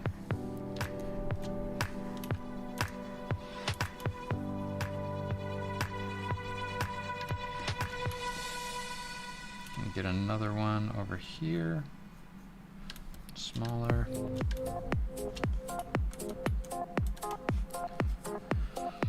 And a few bigger ones on this tentacle down here, obviously.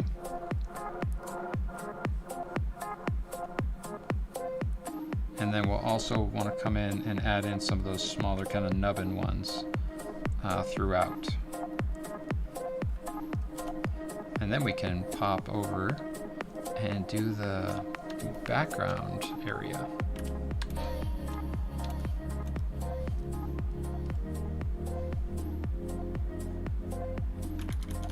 Let's do a smaller one here so it doesn't break the edge.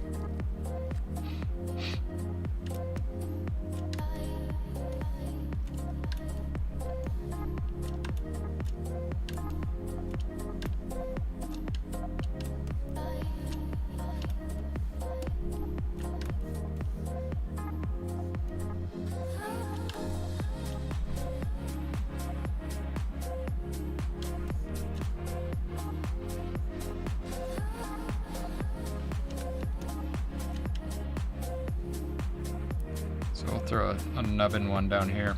So really what the nubbin things are is they're just kind of, they're breaking up these bigger spaces a little bit and giving a reason to break them up with shadows, right?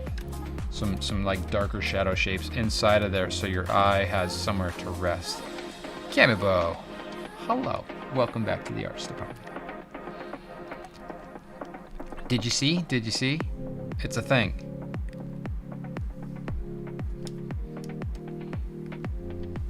Very excited. It's the little things.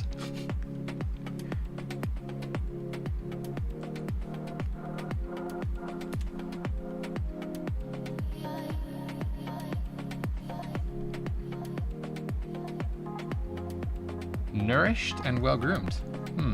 I am well-groomed, and I appreciate that. Thank you for noticing. Yes, yes, indeed. I'm not nourished. The last time I ate was 1 o'clock.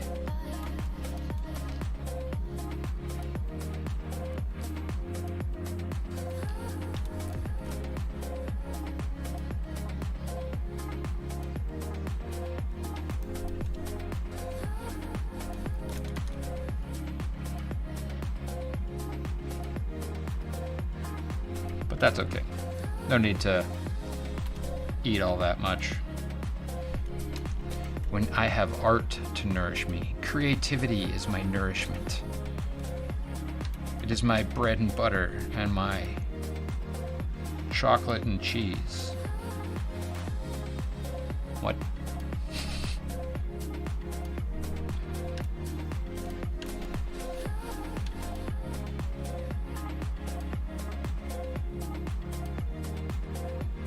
I mean, I don't consider fasting to be a bad thing. As long as it's on purpose, right? Like if I know, hey, I had a big breakfast and a big lunch, then I don't necessarily have to eat a dinner.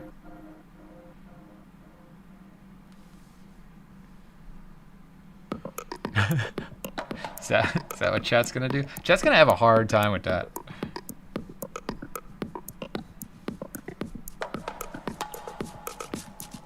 Especially given the state of the world right now.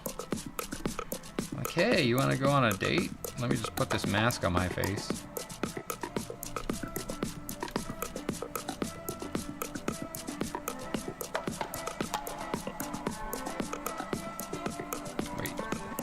Nubbins are going to be pointed up on this one.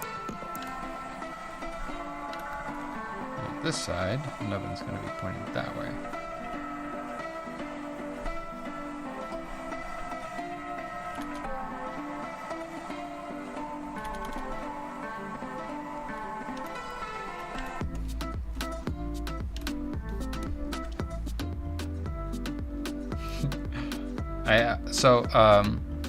My grandmother turned 98 on what was it, last week?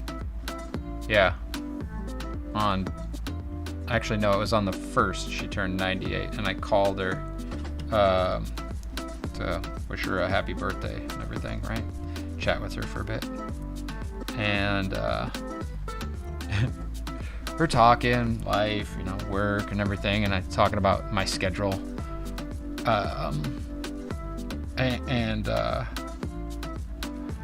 And we get through like most of the conversation, and she goes, "Yeah, no girls, huh?" And I was like, "Grandma, what? No, 'cause I mean, no, of course not. I mean, there's a pandemic going on, Grandma." And she goes, "Yeah. I mean, I figured." Thanks, Grandma. She knows me well.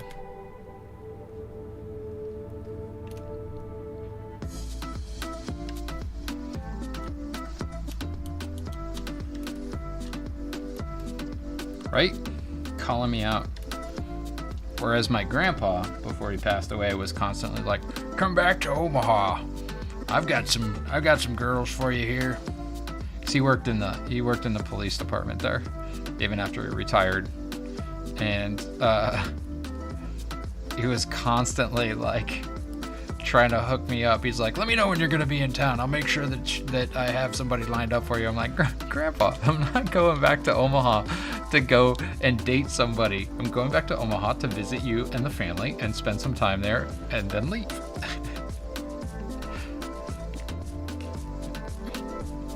Right? She's already got one. My older sister took care of that. She has a great grandbaby, and they met, and it was adorable. Hello, Moonchatus. Welcome in. Nice to see you, buddy.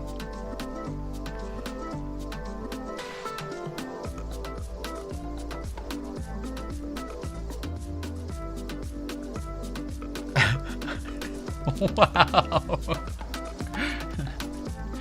Okay, Grandma. Do you know something I don't?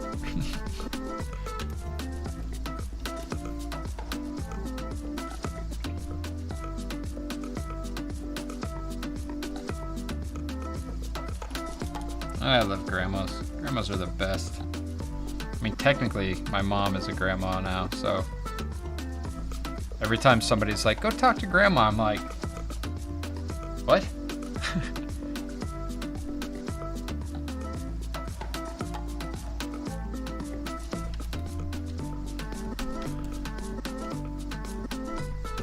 Yeah, everybody wants to vicariously live through their offspring. Like, have kids. I'm like, shut up. Go have another kid if you want one.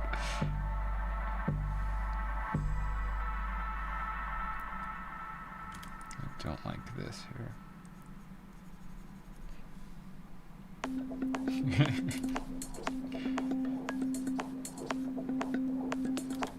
I mean, technically, mine works forever, apparently. But not, like, actual... Yeah, you know what I'm saying.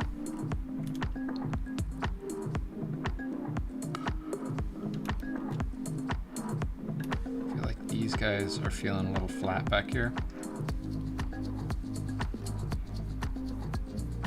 And I'm going to pull in this edge to try and give it a little bit more kind of dynamics.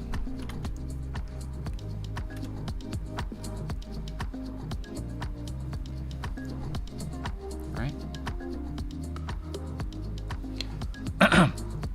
Pardon me. Mooner, have you put together that list, buddy?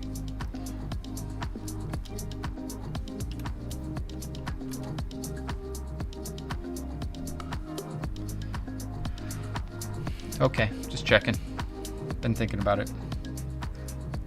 Literally had an argument about it once. Let's move this over here and that over there so that I'm at least sort of looking towards the camera now. Literally had an argument. It was really dumb considering I have two older sisters. Oh, is that what older sisters are supposed to do? I was totally unaware of that. I lucked out. My older sister took care of it. That was her jam.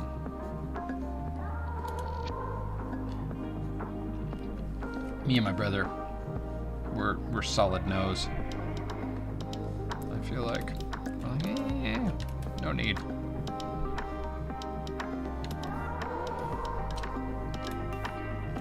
I mean, to each their own, right?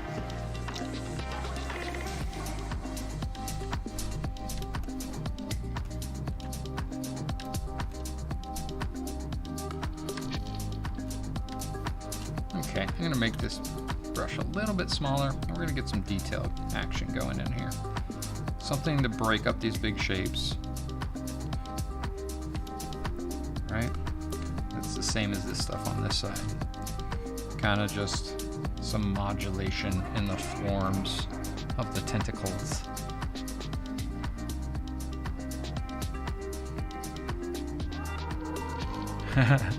Okay, Mooney, you'd let me know when you're ready, buddy.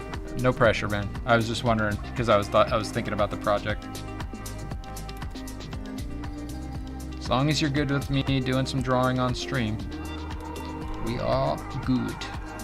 Good, yeah.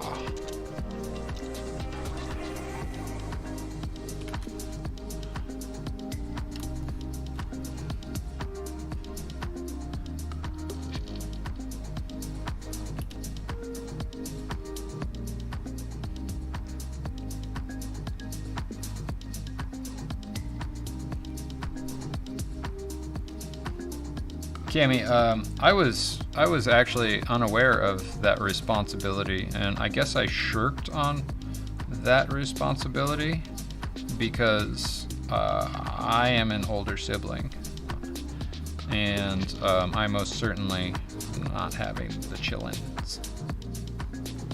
I mean, I can't even keep a fucking succulent plant alive, so. Used to be a nice succulent plant on that shelf over there, and then it just, because yeah, plants don't live if you don't water them. Just a heads up, folks.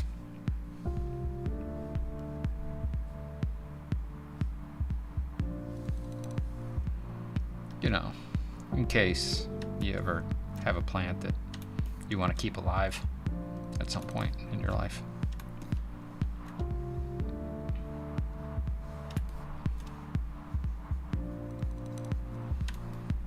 So this is the point where I'm kind of coming through and feeling my way through and finding where there needs to be extra stuff to kind of bolster the movement of something or the shape of something, or to break up a shape so there's smaller shapes for your eye to lock onto.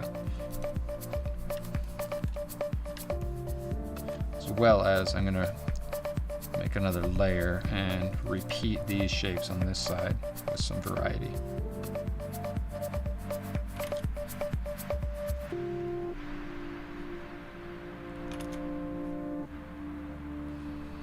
Again, watching to make sure that I don't mess up and put tangents in places where I don't. I mean, nobody wants tangents, so just keeping an eye out for tangents, because there's so many like moving bits, right? By moving bits, I mean like lines across these forms. Things that you don't think of when you're working usually, until you turn around and look at it and go like, "Dow, stupid."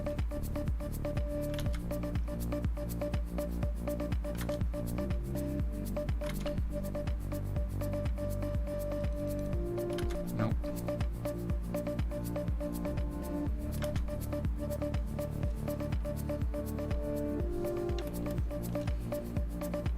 See, I don't like that.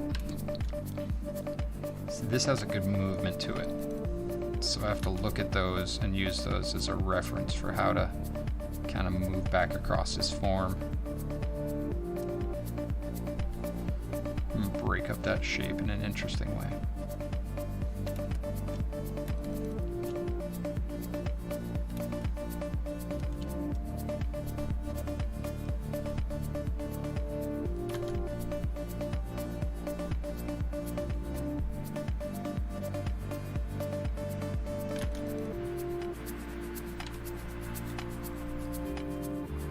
Same with this one.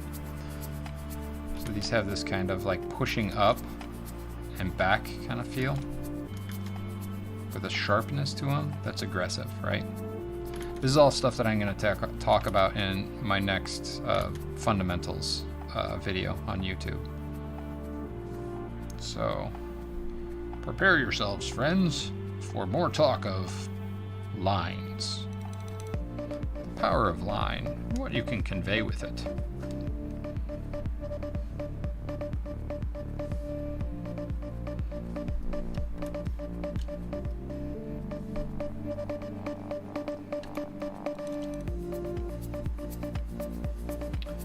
Okay, those feel good. Notice how I say that a lot? I even say that in my in that video, that latest YouTube video, how a lot of my art is feeling focused. Like, does it feel right when I'm looking at it? Because I do a gut check all the time where I'm like, how's that feel? How's that feel?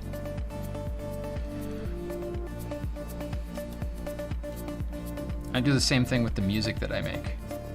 Like I'll just like keep it playing and keep it playing and keep it playing. That's why I'm kind of not sure about a music stream, because the way I create is to loop something and kind of just play over it, and then record that and then loop all that and play over it, and then break all that stuff out into a full song, which may or may not be really tedious for people to watch.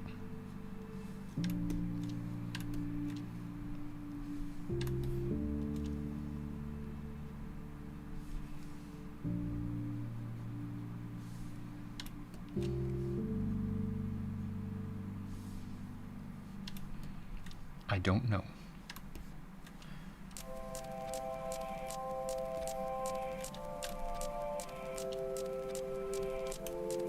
Okay, let's take a look at that.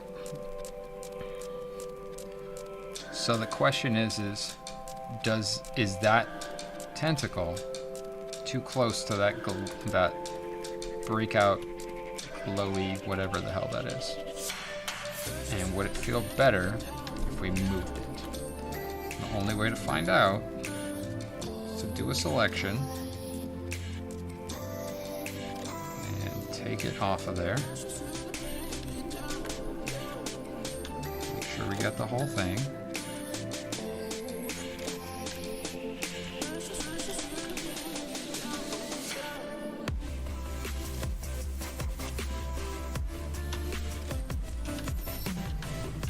Okay. Now it's on another layer. Take it and transform it. So you can move it ever so slightly down. Rotate it a touch.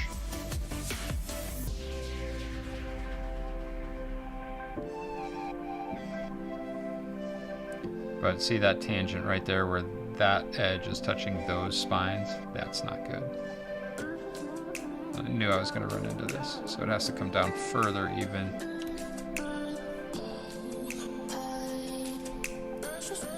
So make sure I don't have tangents elsewhere.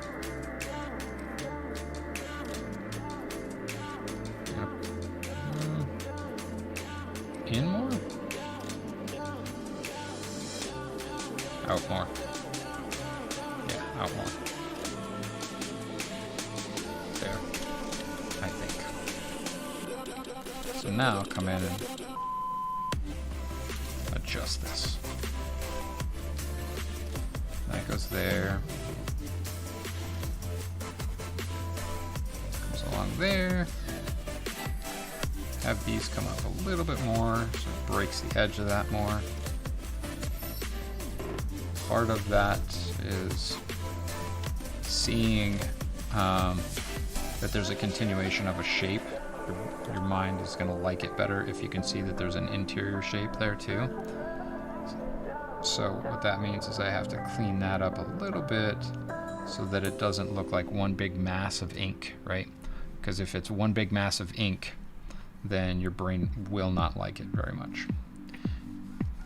Be like, well, there's something that bothers me about it, and I don't know what it is. So this is where you have to make kind of micro adjustments to this stuff. If it's going to be, you know, professional. Professional. And see, this is right here.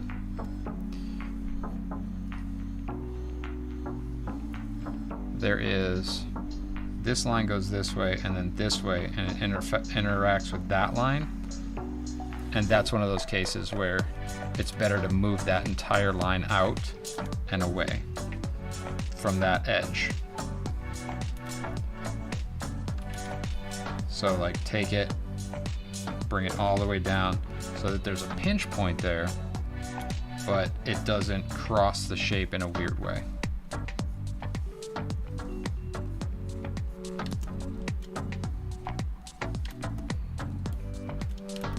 Yeah, better.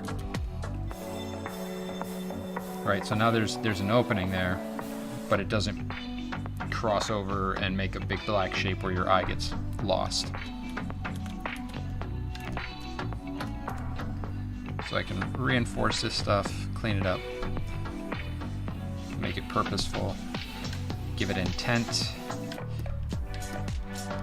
and put in some little details. A little nubbin maybe.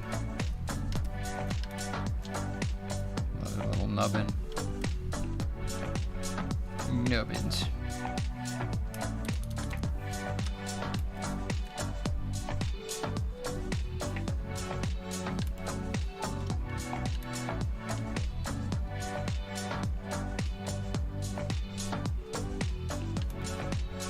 So now I'm comparing the lines on either side of things. So I'm looking at the way that these lines are behaving and making sure that they feel like the same across the form. Thank you, Cami. I appreciate that very much. And it's basically, so this is kind of a unification pass where you look at things and try and make sure that they all feel like they're in the same world. As far as the approach to line, and I like what's going on in here, so I'm kind of targeting that area when I'm looking at it. I don't like what's going on up here, so it needs a little bit of love, a little bit of something, right? Got to be thorough with this stuff. Otherwise it doesn't feel right no matter what you do. Shadow shape there is going to be casting down like so. So that's going to be there.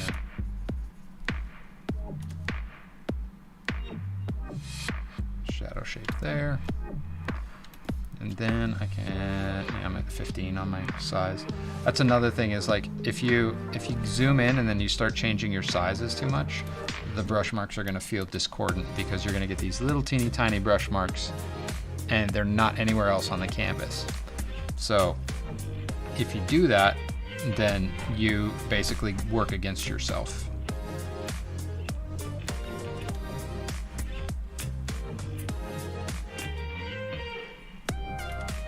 Cammy, are you on mobile? That might be why.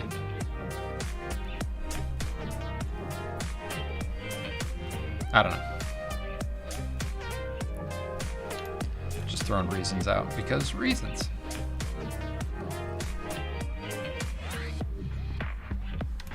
Okay. I'm gonna zoom back out a little bit. Take a look at it overall. Some double lines there, maybe a little bit of double line there, maybe in here too.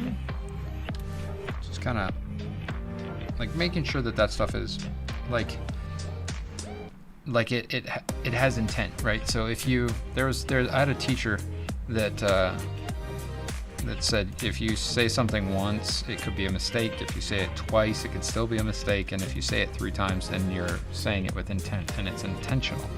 So making sure that I'm saying stuff with intent, and you can be saying things with your lines, with the way that you approach the lines, with the way that you approach the application of your lines and the shapes within those, right? So make sure that you're repeating yourself enough that it's intentional.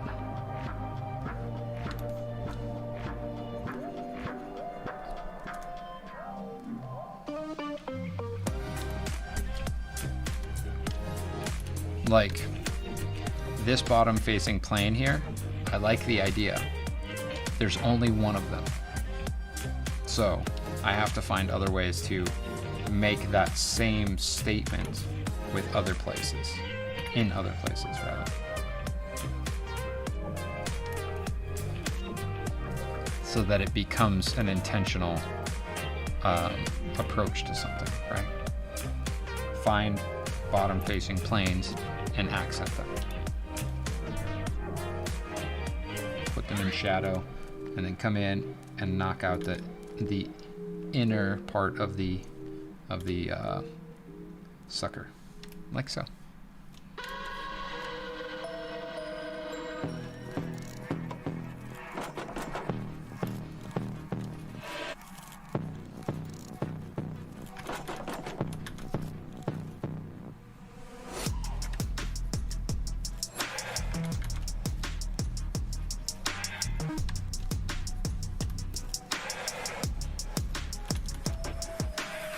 So giving him a little bit of a stroke around some of these, right? And by stroke, I just mean like I'm erasing out some of the black that's there, like I did underneath his jaw, so that you can see the thickness of the line. It's not everywhere, it's just in some areas. Because just because something's good doesn't mean you should put it everywhere.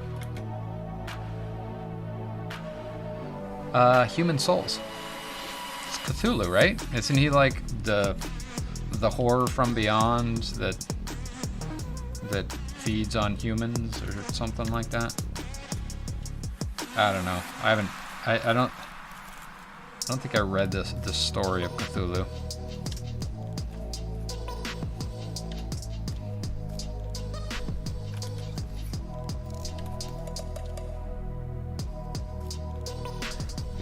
Is Cthulhu H.P. Lovecraft, or is it someone else? Or is it Howard?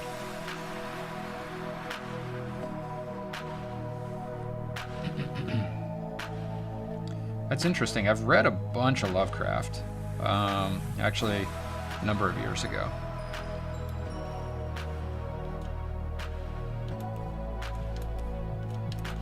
It's lost forever in the bowels of something, and I don't know, is it like the sarlacc where it's like digested over eons or some stuff? I'm guessing.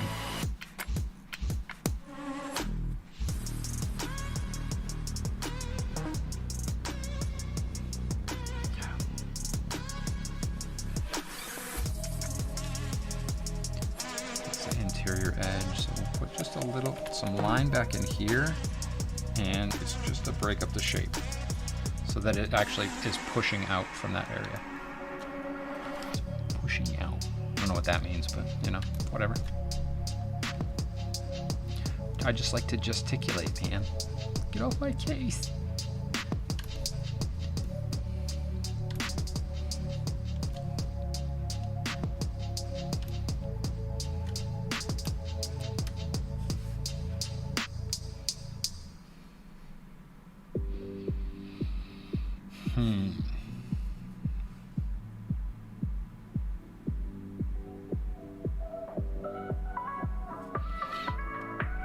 So there's a few places that I need to thicken up some line,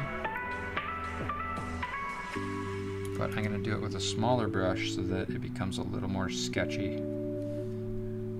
Intentional, but sketchy. So there's a little bit of kind of frayed quality to it. Scuffed, as I said last time.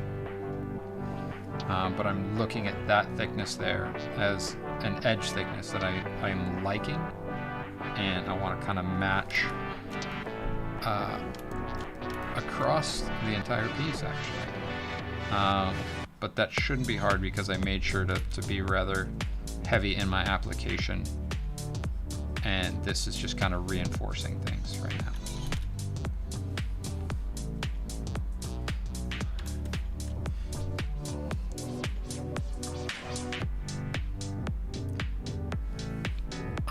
Oddly, the Lovecraft that I remember the most, I think, is the Rats in the Walls. That one was rather interesting, I think. But that dude was not a good dude. I mean, he's one of those where you really have to separate the art from the artist if you want to enjoy it.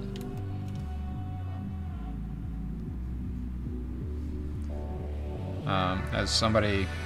a podcast that I listened to, Writing Excuses, talked about him and his attitudes, and it was, you know, he was not just a byproduct of his time, but he was just kind of a gross human. He was afraid of everything. I mean, you have to be to write a story that is afraid of color, right?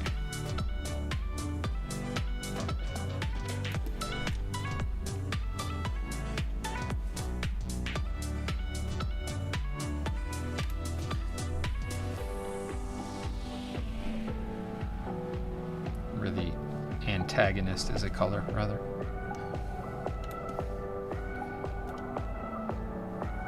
I don't know, maybe he was just a troll before there were internet trolls, you know?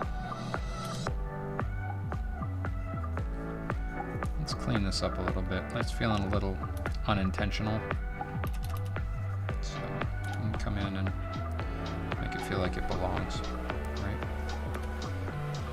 Can look at the shapes and you know, and I think I talked about this when we first started on this piece, about how I wasn't sure about some of the elements and how to portray them, and as I've moved along through it, I've found the ways that I wanted to portray these things, so I have to come back in and adjust what I did when I wasn't sure to match everything that I'm not sure of.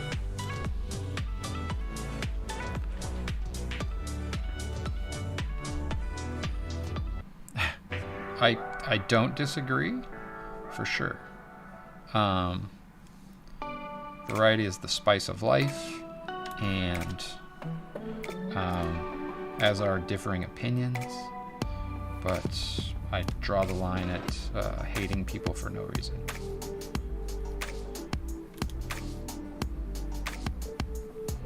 Or, more to the point, hating a people for no reason.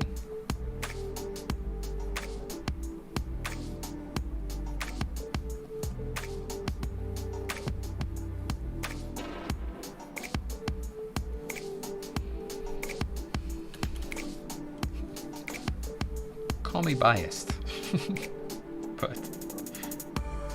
think people that don't hate people are good people, right?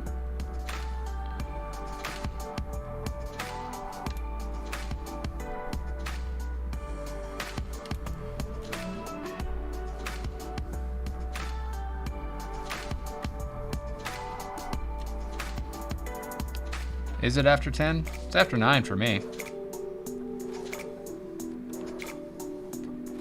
Okay. I work in an industry where I draw people's faces non-stop every damn day, right? So there has been a multitude of projects that I've worked on where I was not a fan of the person that I was drawing, but I had to draw them anyway. And it really honestly boiled down to, I just hate their face. And I don't want to draw their face, but I have to, so I did, you know? I got over it, which is good for me, you know? But there is certainly, what's the thing that I watched recently? I watched Fantastic Beasts. Or no, the second Fantastic Beasts, not the first one. I watched the second one. And that one, I don't remember when I watched the first one, but I remember hating it because I hate that dude. But the second one was actually pretty good because I just kind of tuned out his weird face and his weird kind of choices as an actor, and like looked at everybody else around him and enjoyed them. I thought it was well done. But still, like, I had to like make an effort to be like, okay, just don't look past his face and move on.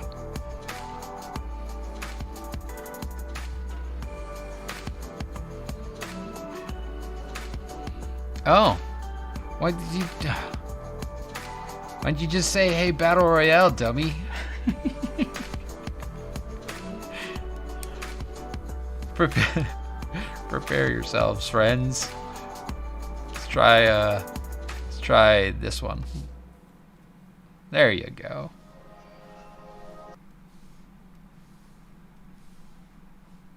Give me the thing. There it is.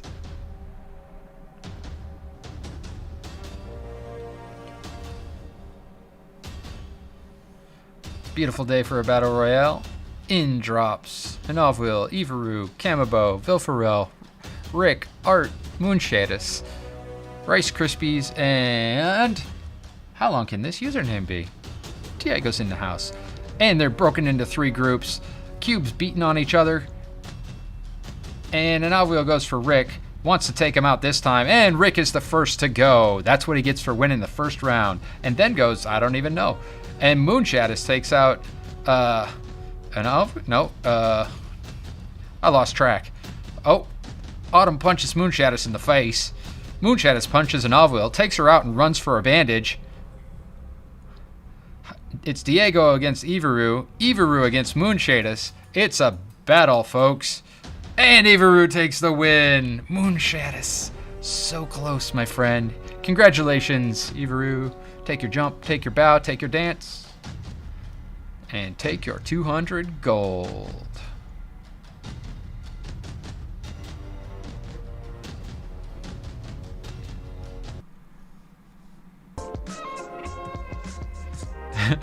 Yes, you won't.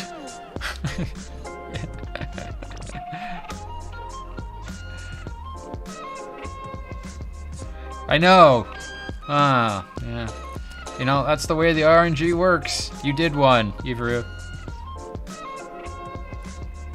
So now, if you want, you can duel somebody with a bet. I think what you have to input is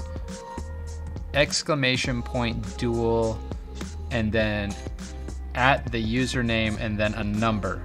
And it has to be a bet above 10.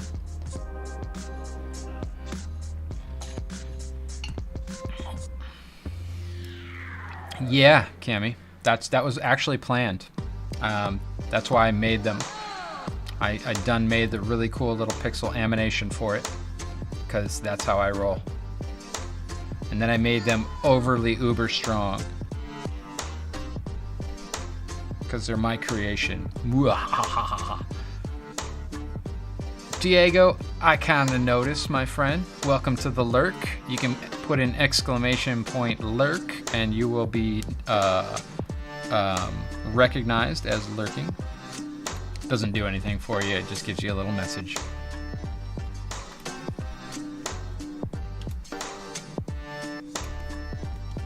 Don't worry, Cammy. You'll get one.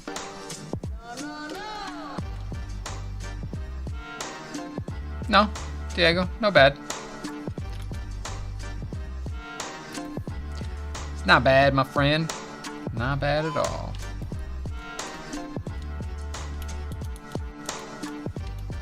So I was doing all of the edges, right? Trying to make them kind of all in line, same thickness, same feel. And I think we'll get this thing going.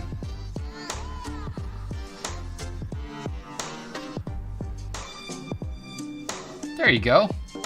Now you're lurking.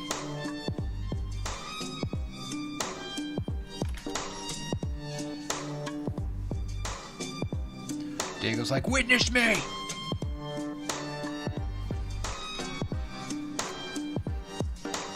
You have been witnessed, sir. Lurk witnessed.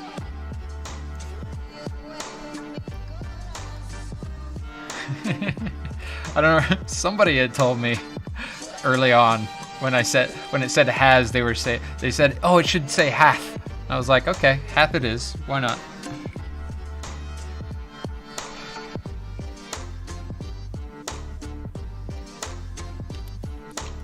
Because we're here to have fun, right, Cammy? Not just lose battle royales.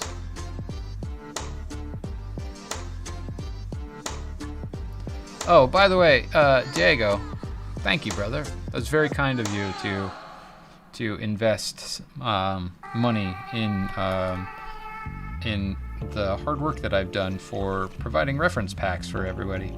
It's very nice of you. Very nice of you. You didn't have to, but I appreciate it. Makes me feel like I'm doing something good for everybody.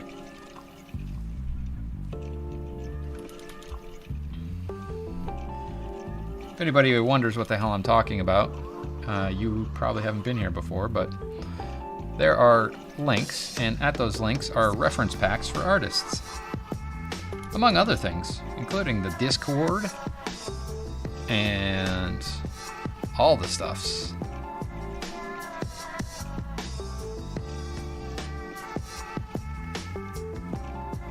What?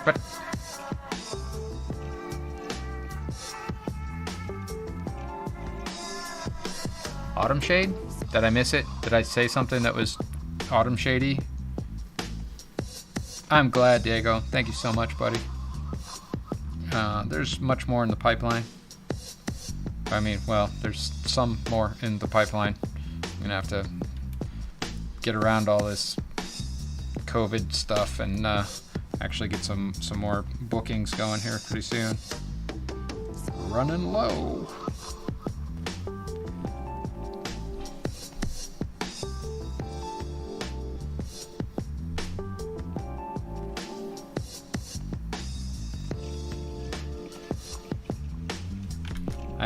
It sucks because I had some booked and people flaked. Lots of flakery. I mean, given the state of things, not surprised. But at the same time, trying to maintain a schedule. Bye, Diego. Have fun with disgusting coffee. I don't like Starbucks. I'm not a fan. But to each their own.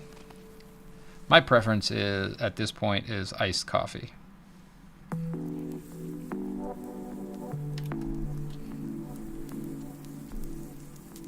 See, now that's some shade right there. That was Moonshad. It's like, yeah, have fun doing all that stuff because we're going to be gone by the time you get back. That's my boy.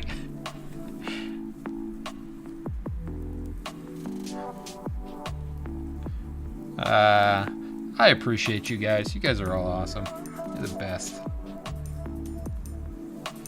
You know, you make staying indoors for 8 months bearable.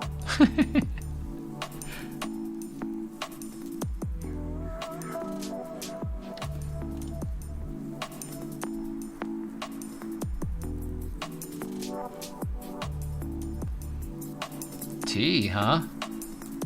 Oh, Diego. We might still be here. I don't know how long you're gonna take, you know. When I go to a Starbucks, it's generally like hangout time, so you know, we might be here, we might not.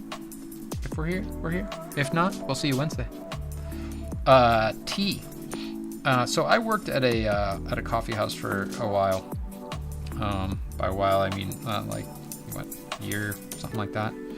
And I was not into coffee at the time, which is too bad because I feel like I missed out on some pretty good coffee. What's that? My desk just vibrated.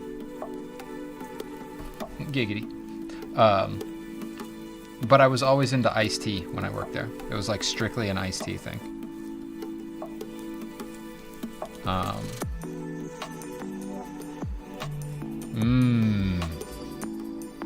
It's hot over there right now?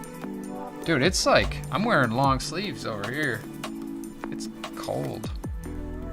It's like, what is it, like? It's 49 degrees right now. According to the Googles. We'll see if the Googles is right. Let's see what Wonderground says. 53. 53. Feels like 53. Yeah. 90. Jeez. Well, welcome to Indian summer. It's what it's like in California all the time, really. It's like days that are 60s and stuff, and then all of a sudden, for a week at a time, it's 90 degrees. Or 95 degrees. Just randomly. Just because, you know, fuck you. Oof, Rick, brutal. No, thank you. Yeah, you know, having grown up in Hawaii, I feel like I'm pretty spoiled with the weather. And I realized that if I ever, like, went back there, like, moved back there, I would probably have to live where where Moonshadis lives. Because, I couldn't do upcountry because it's cold upcountry, right?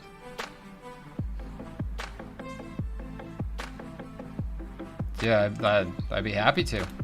And get it to be like a nice 75 to 80, 85 at the most. And I'm set, man. Degree transfer.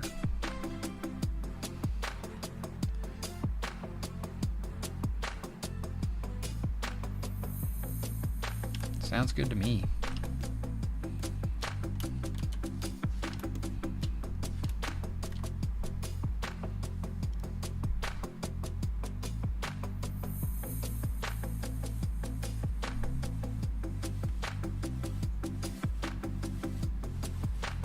See, these lines up here are not as thick as those, so gotta make sure that they're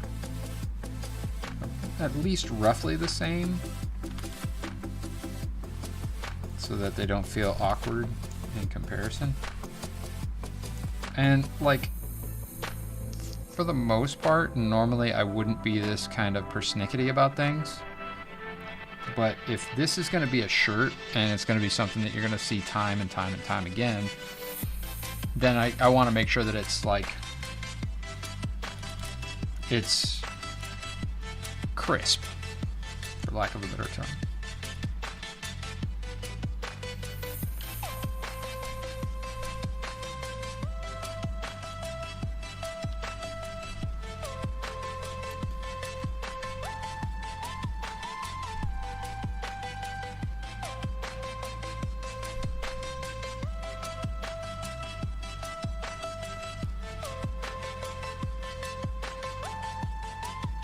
Tempts you to leave Colorado?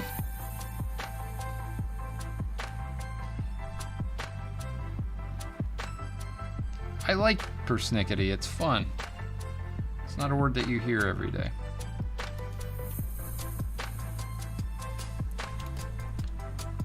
Now I'm just getting into some extra kind of edge stuff on these guys, breaking up these shapes again and again, right? So that there's a lot of, not noise, but a lot of different places that your eye can kind of settle and go like, oh, what's that? Oh, that's a thing, that's cool. All right, never noticed that before.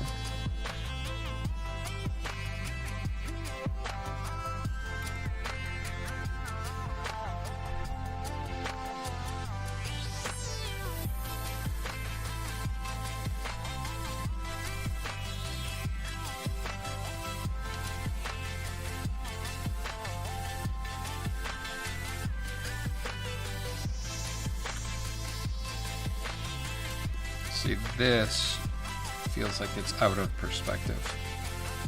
So let's get it to match the right perspective here.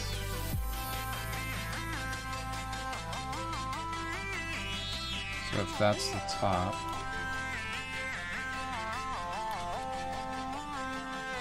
that would be where, there we go.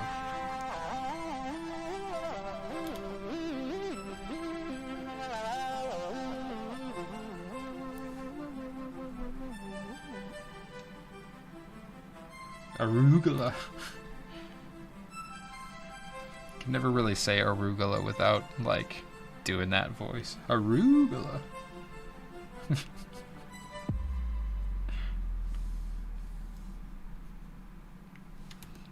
Yeah, word nerds. I'm good with that though. Right?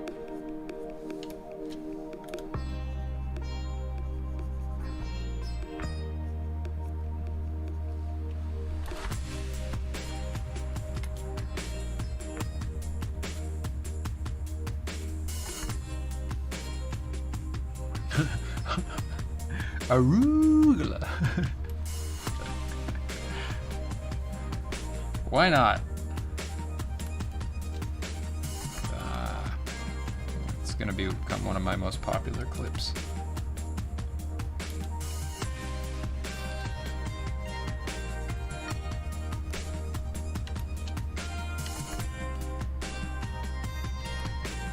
So again, coming through, kind of taking these shapes and breaking them up with little additional kind of things on them to not only describe the form, but to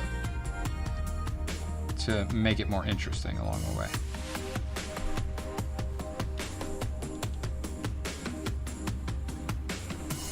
I think this would actually break the edge there a little bit. And it's bottom facing. Yeah, I knew we'd find another one. These two are bottom facing. So they're shadowing. And we'll just erase out just a touch down there. And it's good. Oh yeah. Now we've set it in a multitude of places, so it is not a mistake. It is on purpose.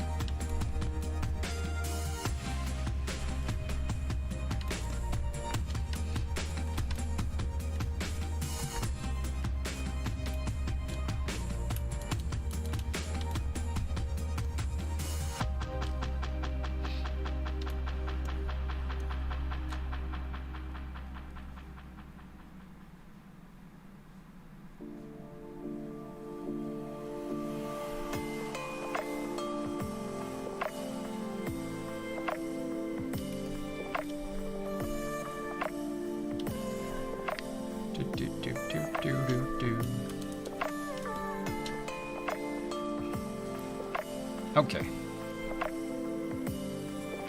Yes, yes, yes. Yes, yes, yes. This guy a little bit. Just a little bit. Here. Accent these things. Kind of get them to be the right thickness coming off of there. Give that a little bit of frayed kind of edging, right? Can't be too clean.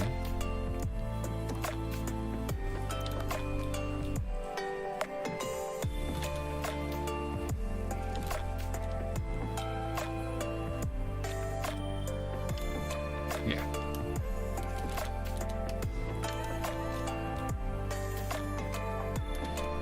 This guy's in the wrong place.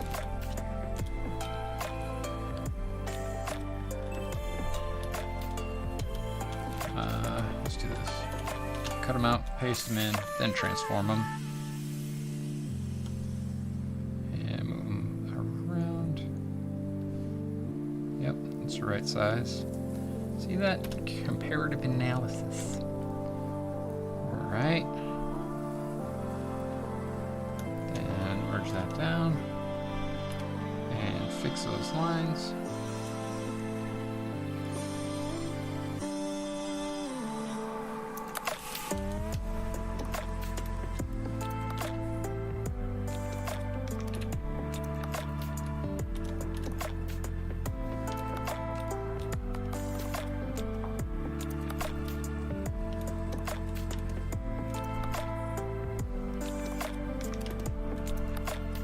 See, this line here, it actually breaks the shape because it gets thinner here than it is here, so it looks weird.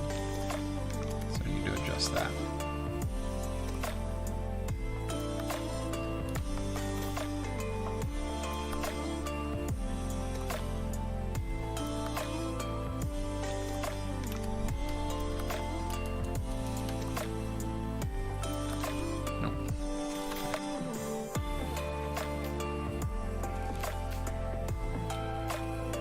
A little bit more off of there.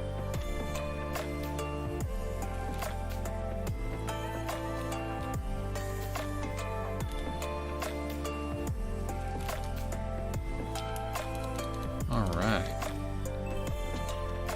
Cool. So now, take this and drag it on top of there. Turn off that. Spotty stuff, right? Yeah. Uh-oh.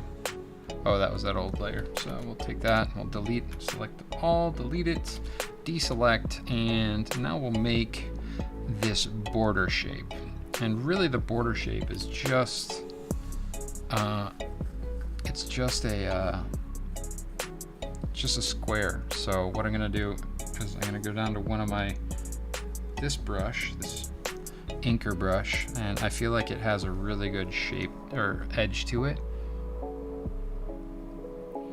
Right? It's very skateboardish.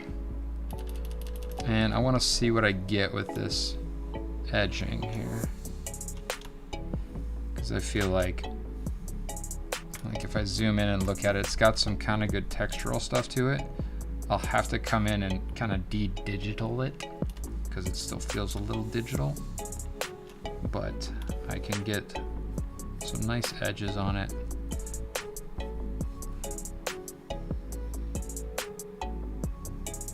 By just, what I'm doing is I'm using the pressure sensitivity, so as I'm holding shift, I'm pressing soft and light, and then hard and stiff.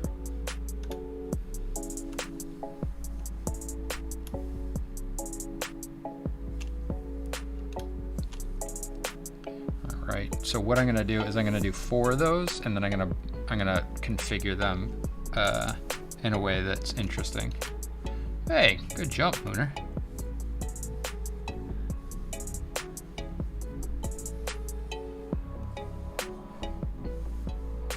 So I'm gonna keep them all relatively the same thickness. And at the very end, I'll pile them up and make sure that they're all right around the same size. But I'm trying to do this, I want to put them into place afterwards, because I want to get a kind of an indication of which one would work in any given position better. And that's really because the bottom is going to be covered more, and then the top is going to be more exposed, so the shape is going to be pretty important overall. Right.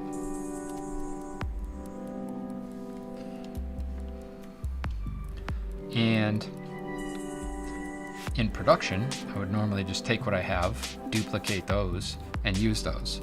But because this is going to be a design thing, I want to put a little bit more time into this and do each one individually.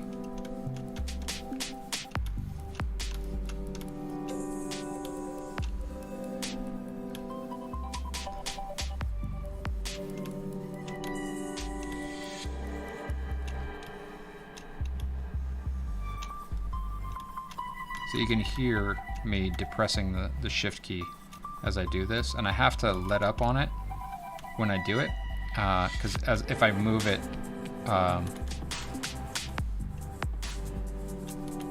with it depressed, I'll end up with a straight line between the 2 points, unfortunately.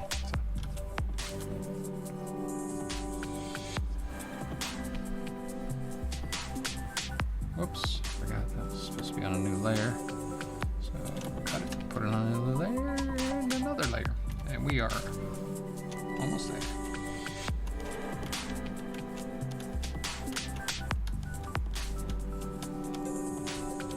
So you can hear like me depress it right before I go straight with the line, right?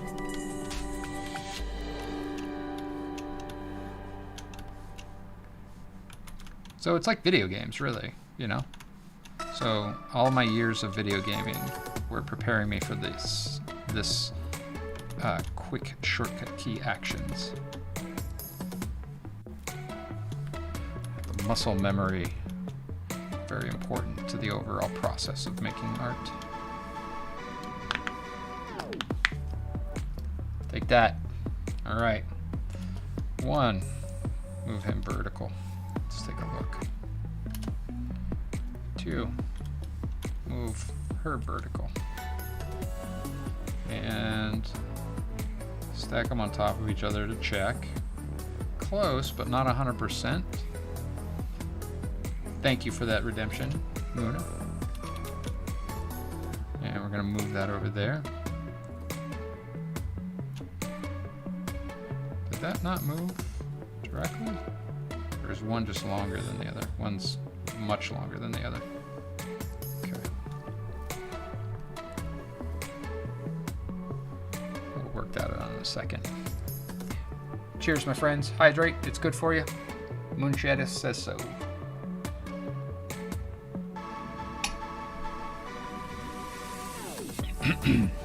There's all the links with all the things.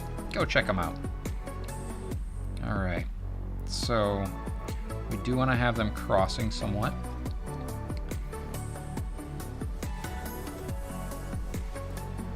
Oop. Let's put those two on the top ones there.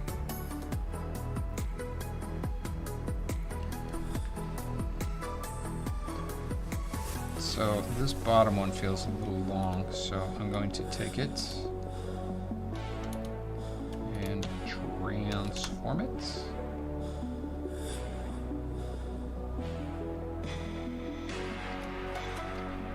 In just a little bit.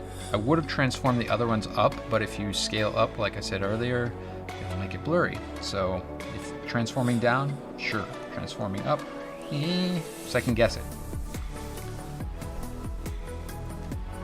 All right. So let's group this. I'm gonna make a copy, and I'm gonna keep the old one just in case.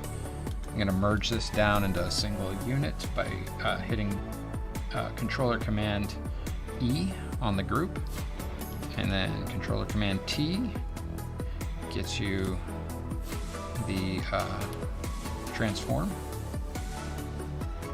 Transforming down.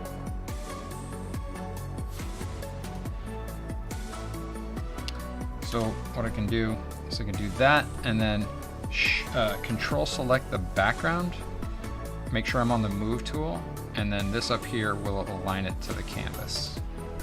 So there you go. And I can do the same thing with this bad boy and see where he ends up. just a test. Yeah, see, he moved a little bit. So now he's perfectly centered, but he's not optically centered. You see that? So let's undo that and make sure that everything kind of lines up on that tentacle right there.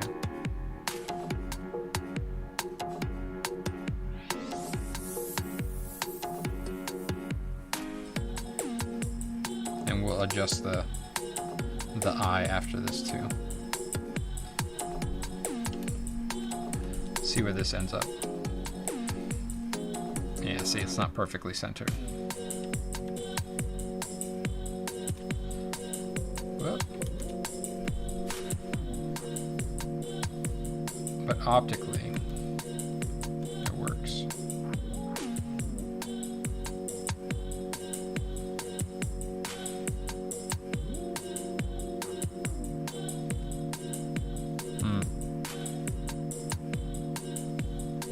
Let's grab all this stuff and drag it down just a touch. Since we have the bottom of the character, there's nothing at the bottom of the page that we need, right? So we can free up some space to work at the top a little bit. Move this eye up a little. Try and find that center so it all feels like it fits, right?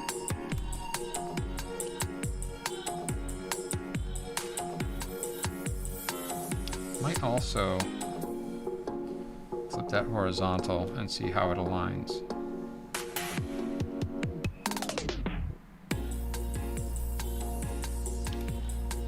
Oh, you know what I can do? Forgot I have this.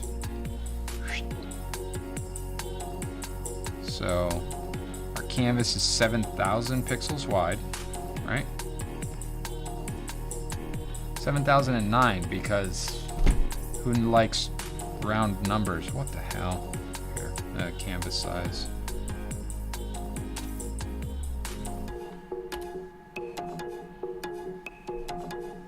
There we go. So half of 7,000 is 3,500.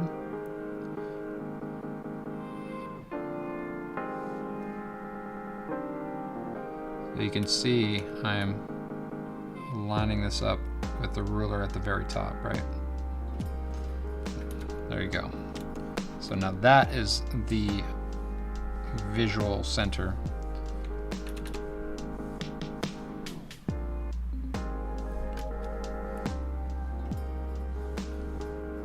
But not the center of the canvas.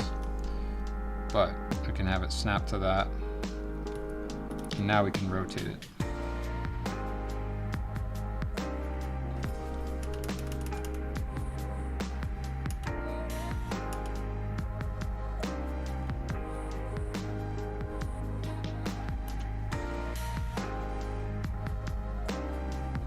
See, that doesn't line up at all. I have no idea what I'm doing right now, apparently.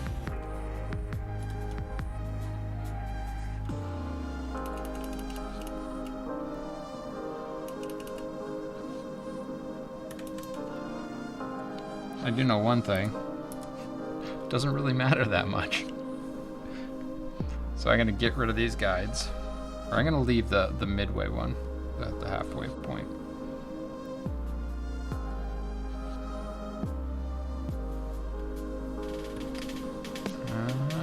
You know what? I can fix it, I think. Or I can at least visually pick one and have it aligned to that. Like so. By grabbing this.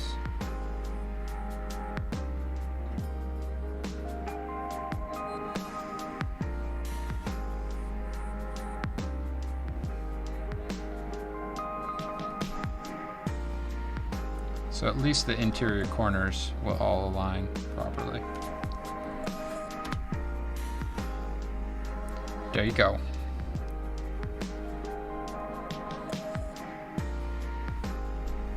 Another way to do this is to go with with a selection like so. That's a perfect square. And go edit, stroke, outside.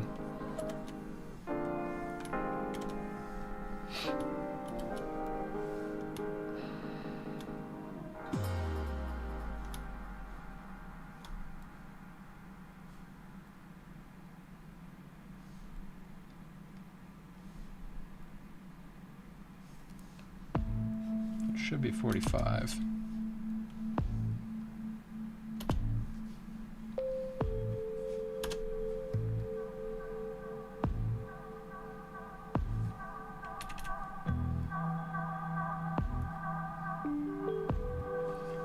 Works for me. We're doing it. Because it's illustration, it's not science. So, now I'm going to mask this out.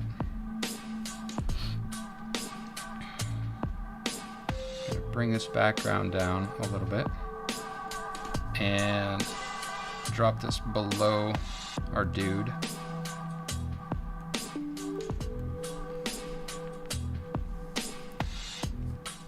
And with the mask selected, go back to our very clean triangle brush and clean it up.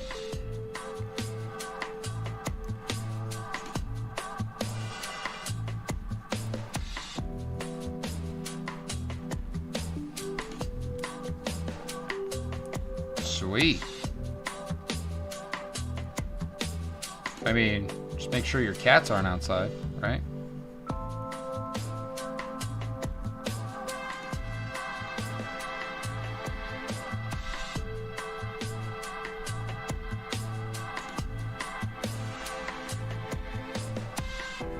So on my treatment on this edge, I'm going to treat it the same way that I treated the rest of the line work, where it all kind of has a bit of scuffing to it, right? That way it all feels cohesive. Cohesive.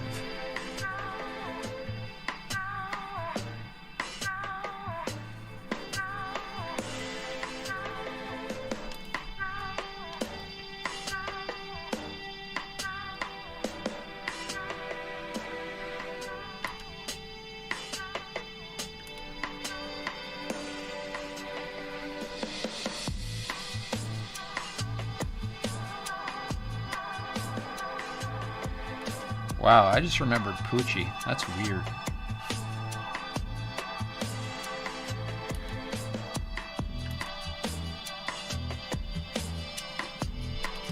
I was thinking about cats.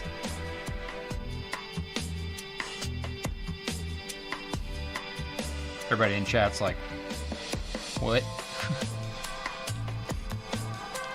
I'll let Mooner explain it.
Kitties. Kitties are fun.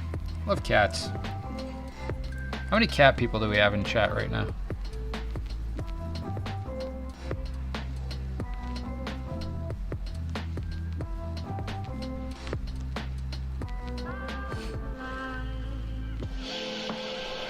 That's a pole if I ever saw one.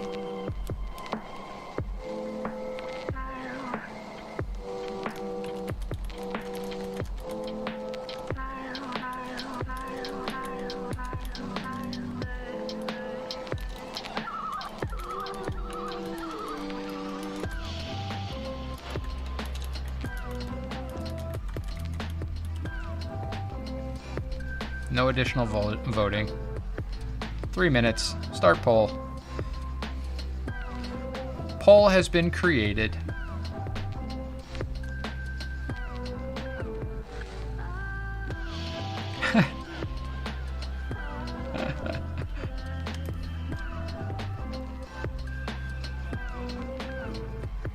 Awesome.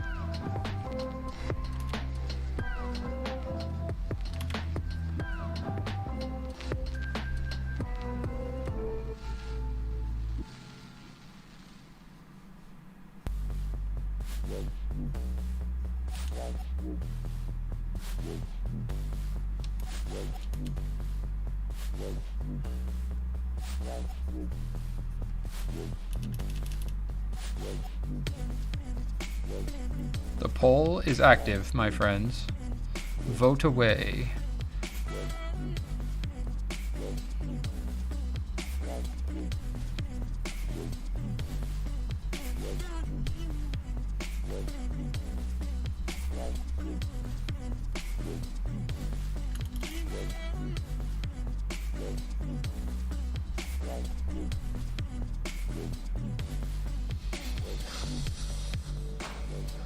Tonight's poll brought to you by Raccoons on the Porch, apparently.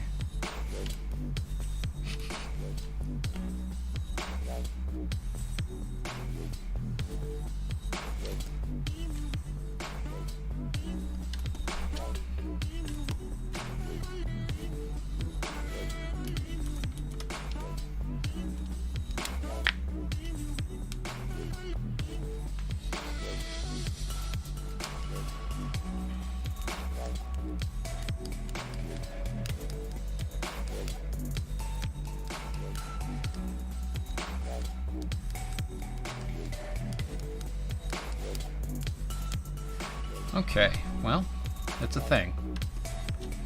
Not totally sold on a thing yet.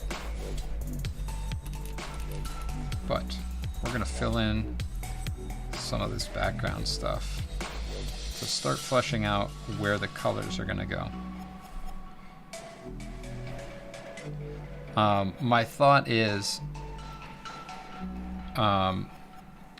what do we do with...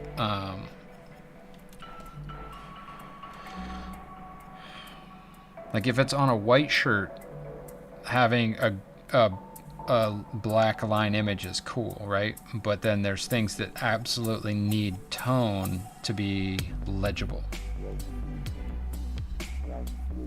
So we're gonna have to have some type of tone in the back here.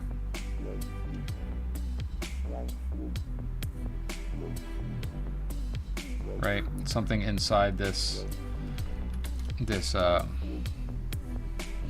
frame that kind of delineates it from the foreground elements.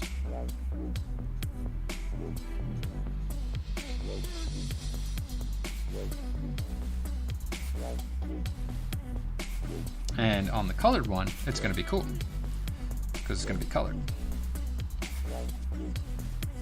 But on the black one, black and white one, I have to work out if that's going to be a value of some sort or not. And I think it's probably going to have to be. Looks like Por qué no los dos won. I think that's absolutely reasonable.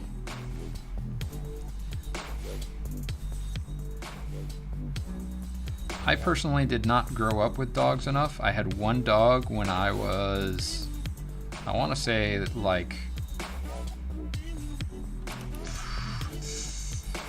3, 4, something like that. His name was Sonny, and he jumped out the window and ran away. Jumped out the window of the car and ran away. We never saw him again.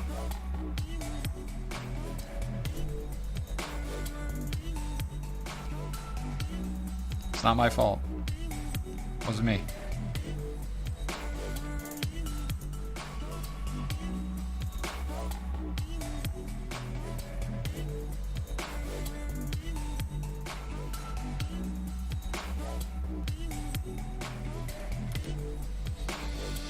I mean, it could have been my fault. I mean, what? I was like 3. What do I know? Maybe I was horrible with dogs.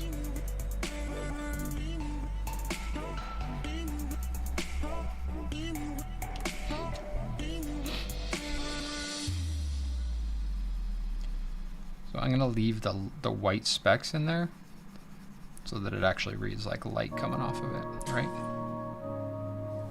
Whoa, smoothing is on? Smoothing's been on this entire time and I didn't even notice? What is wrong with me? No wonder. No wonder. It's all smoothing's fault. I don't know.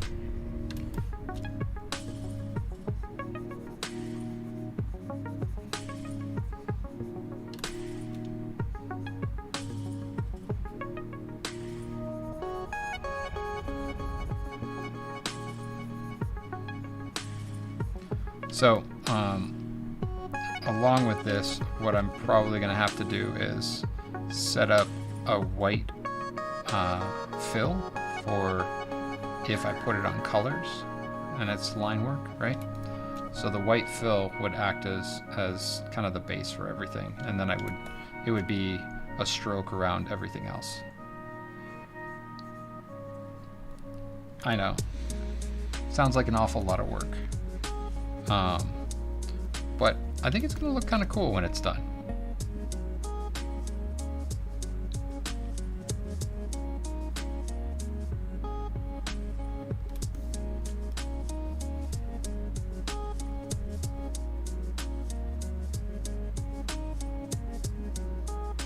That's a good thing about being an art streamer is, like, you have to make my own merch, you know?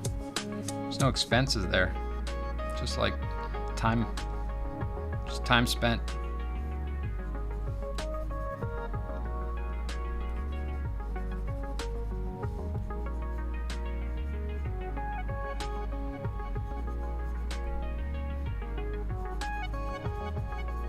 Finish up this grayscale and we'll take a look real quick and then we'll call it an evening.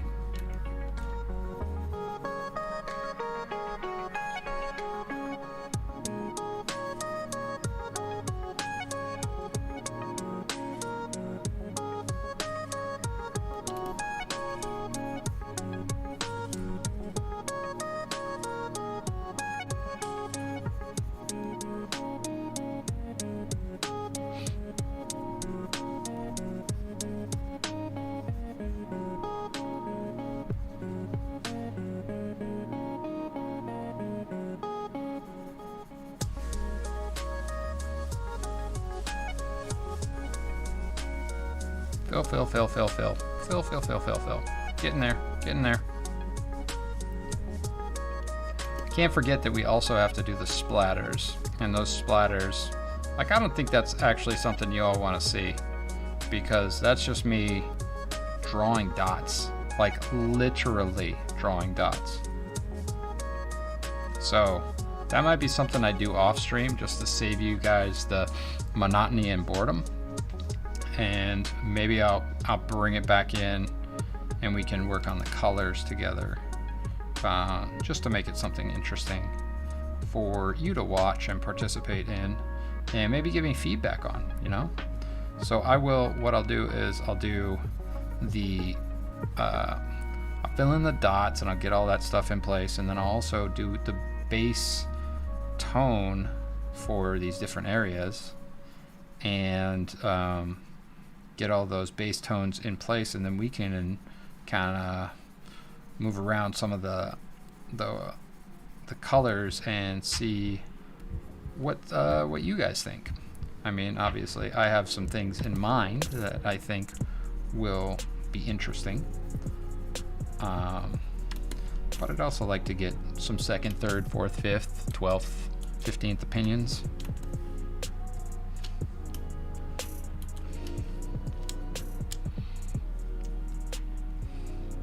Save.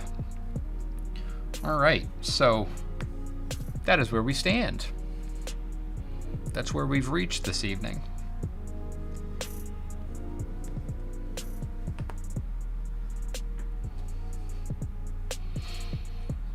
Yeah, I think it's not bad. Not bad. It will look a little more interesting once I get the stroke into place around all the tentacles and everything. And then we'll also get some of those other little filigree elements in there. And yeah, looking forward to pushing this even further with you guys and creating some fun and interesting merch out of it. I think that's about it for the evening, my friends. Thank you for hanging out with me this evening in the arts department, spending time chatting, talking about all kinds of fun stuff as usual. Even if you were tired, appreciate you always being here, pushing the views, pushing the channel, building the community, making it happen. Really cool. If you're new here, drop by the Discord. You can have some after hours discussions. Otherwise, I'll be back Wednesday and Friday. We'll continue on with this.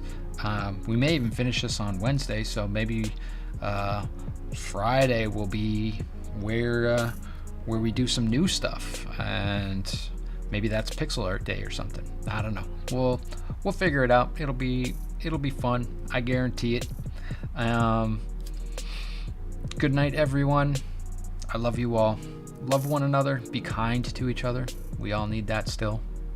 And we'll see you again next time in the arts department.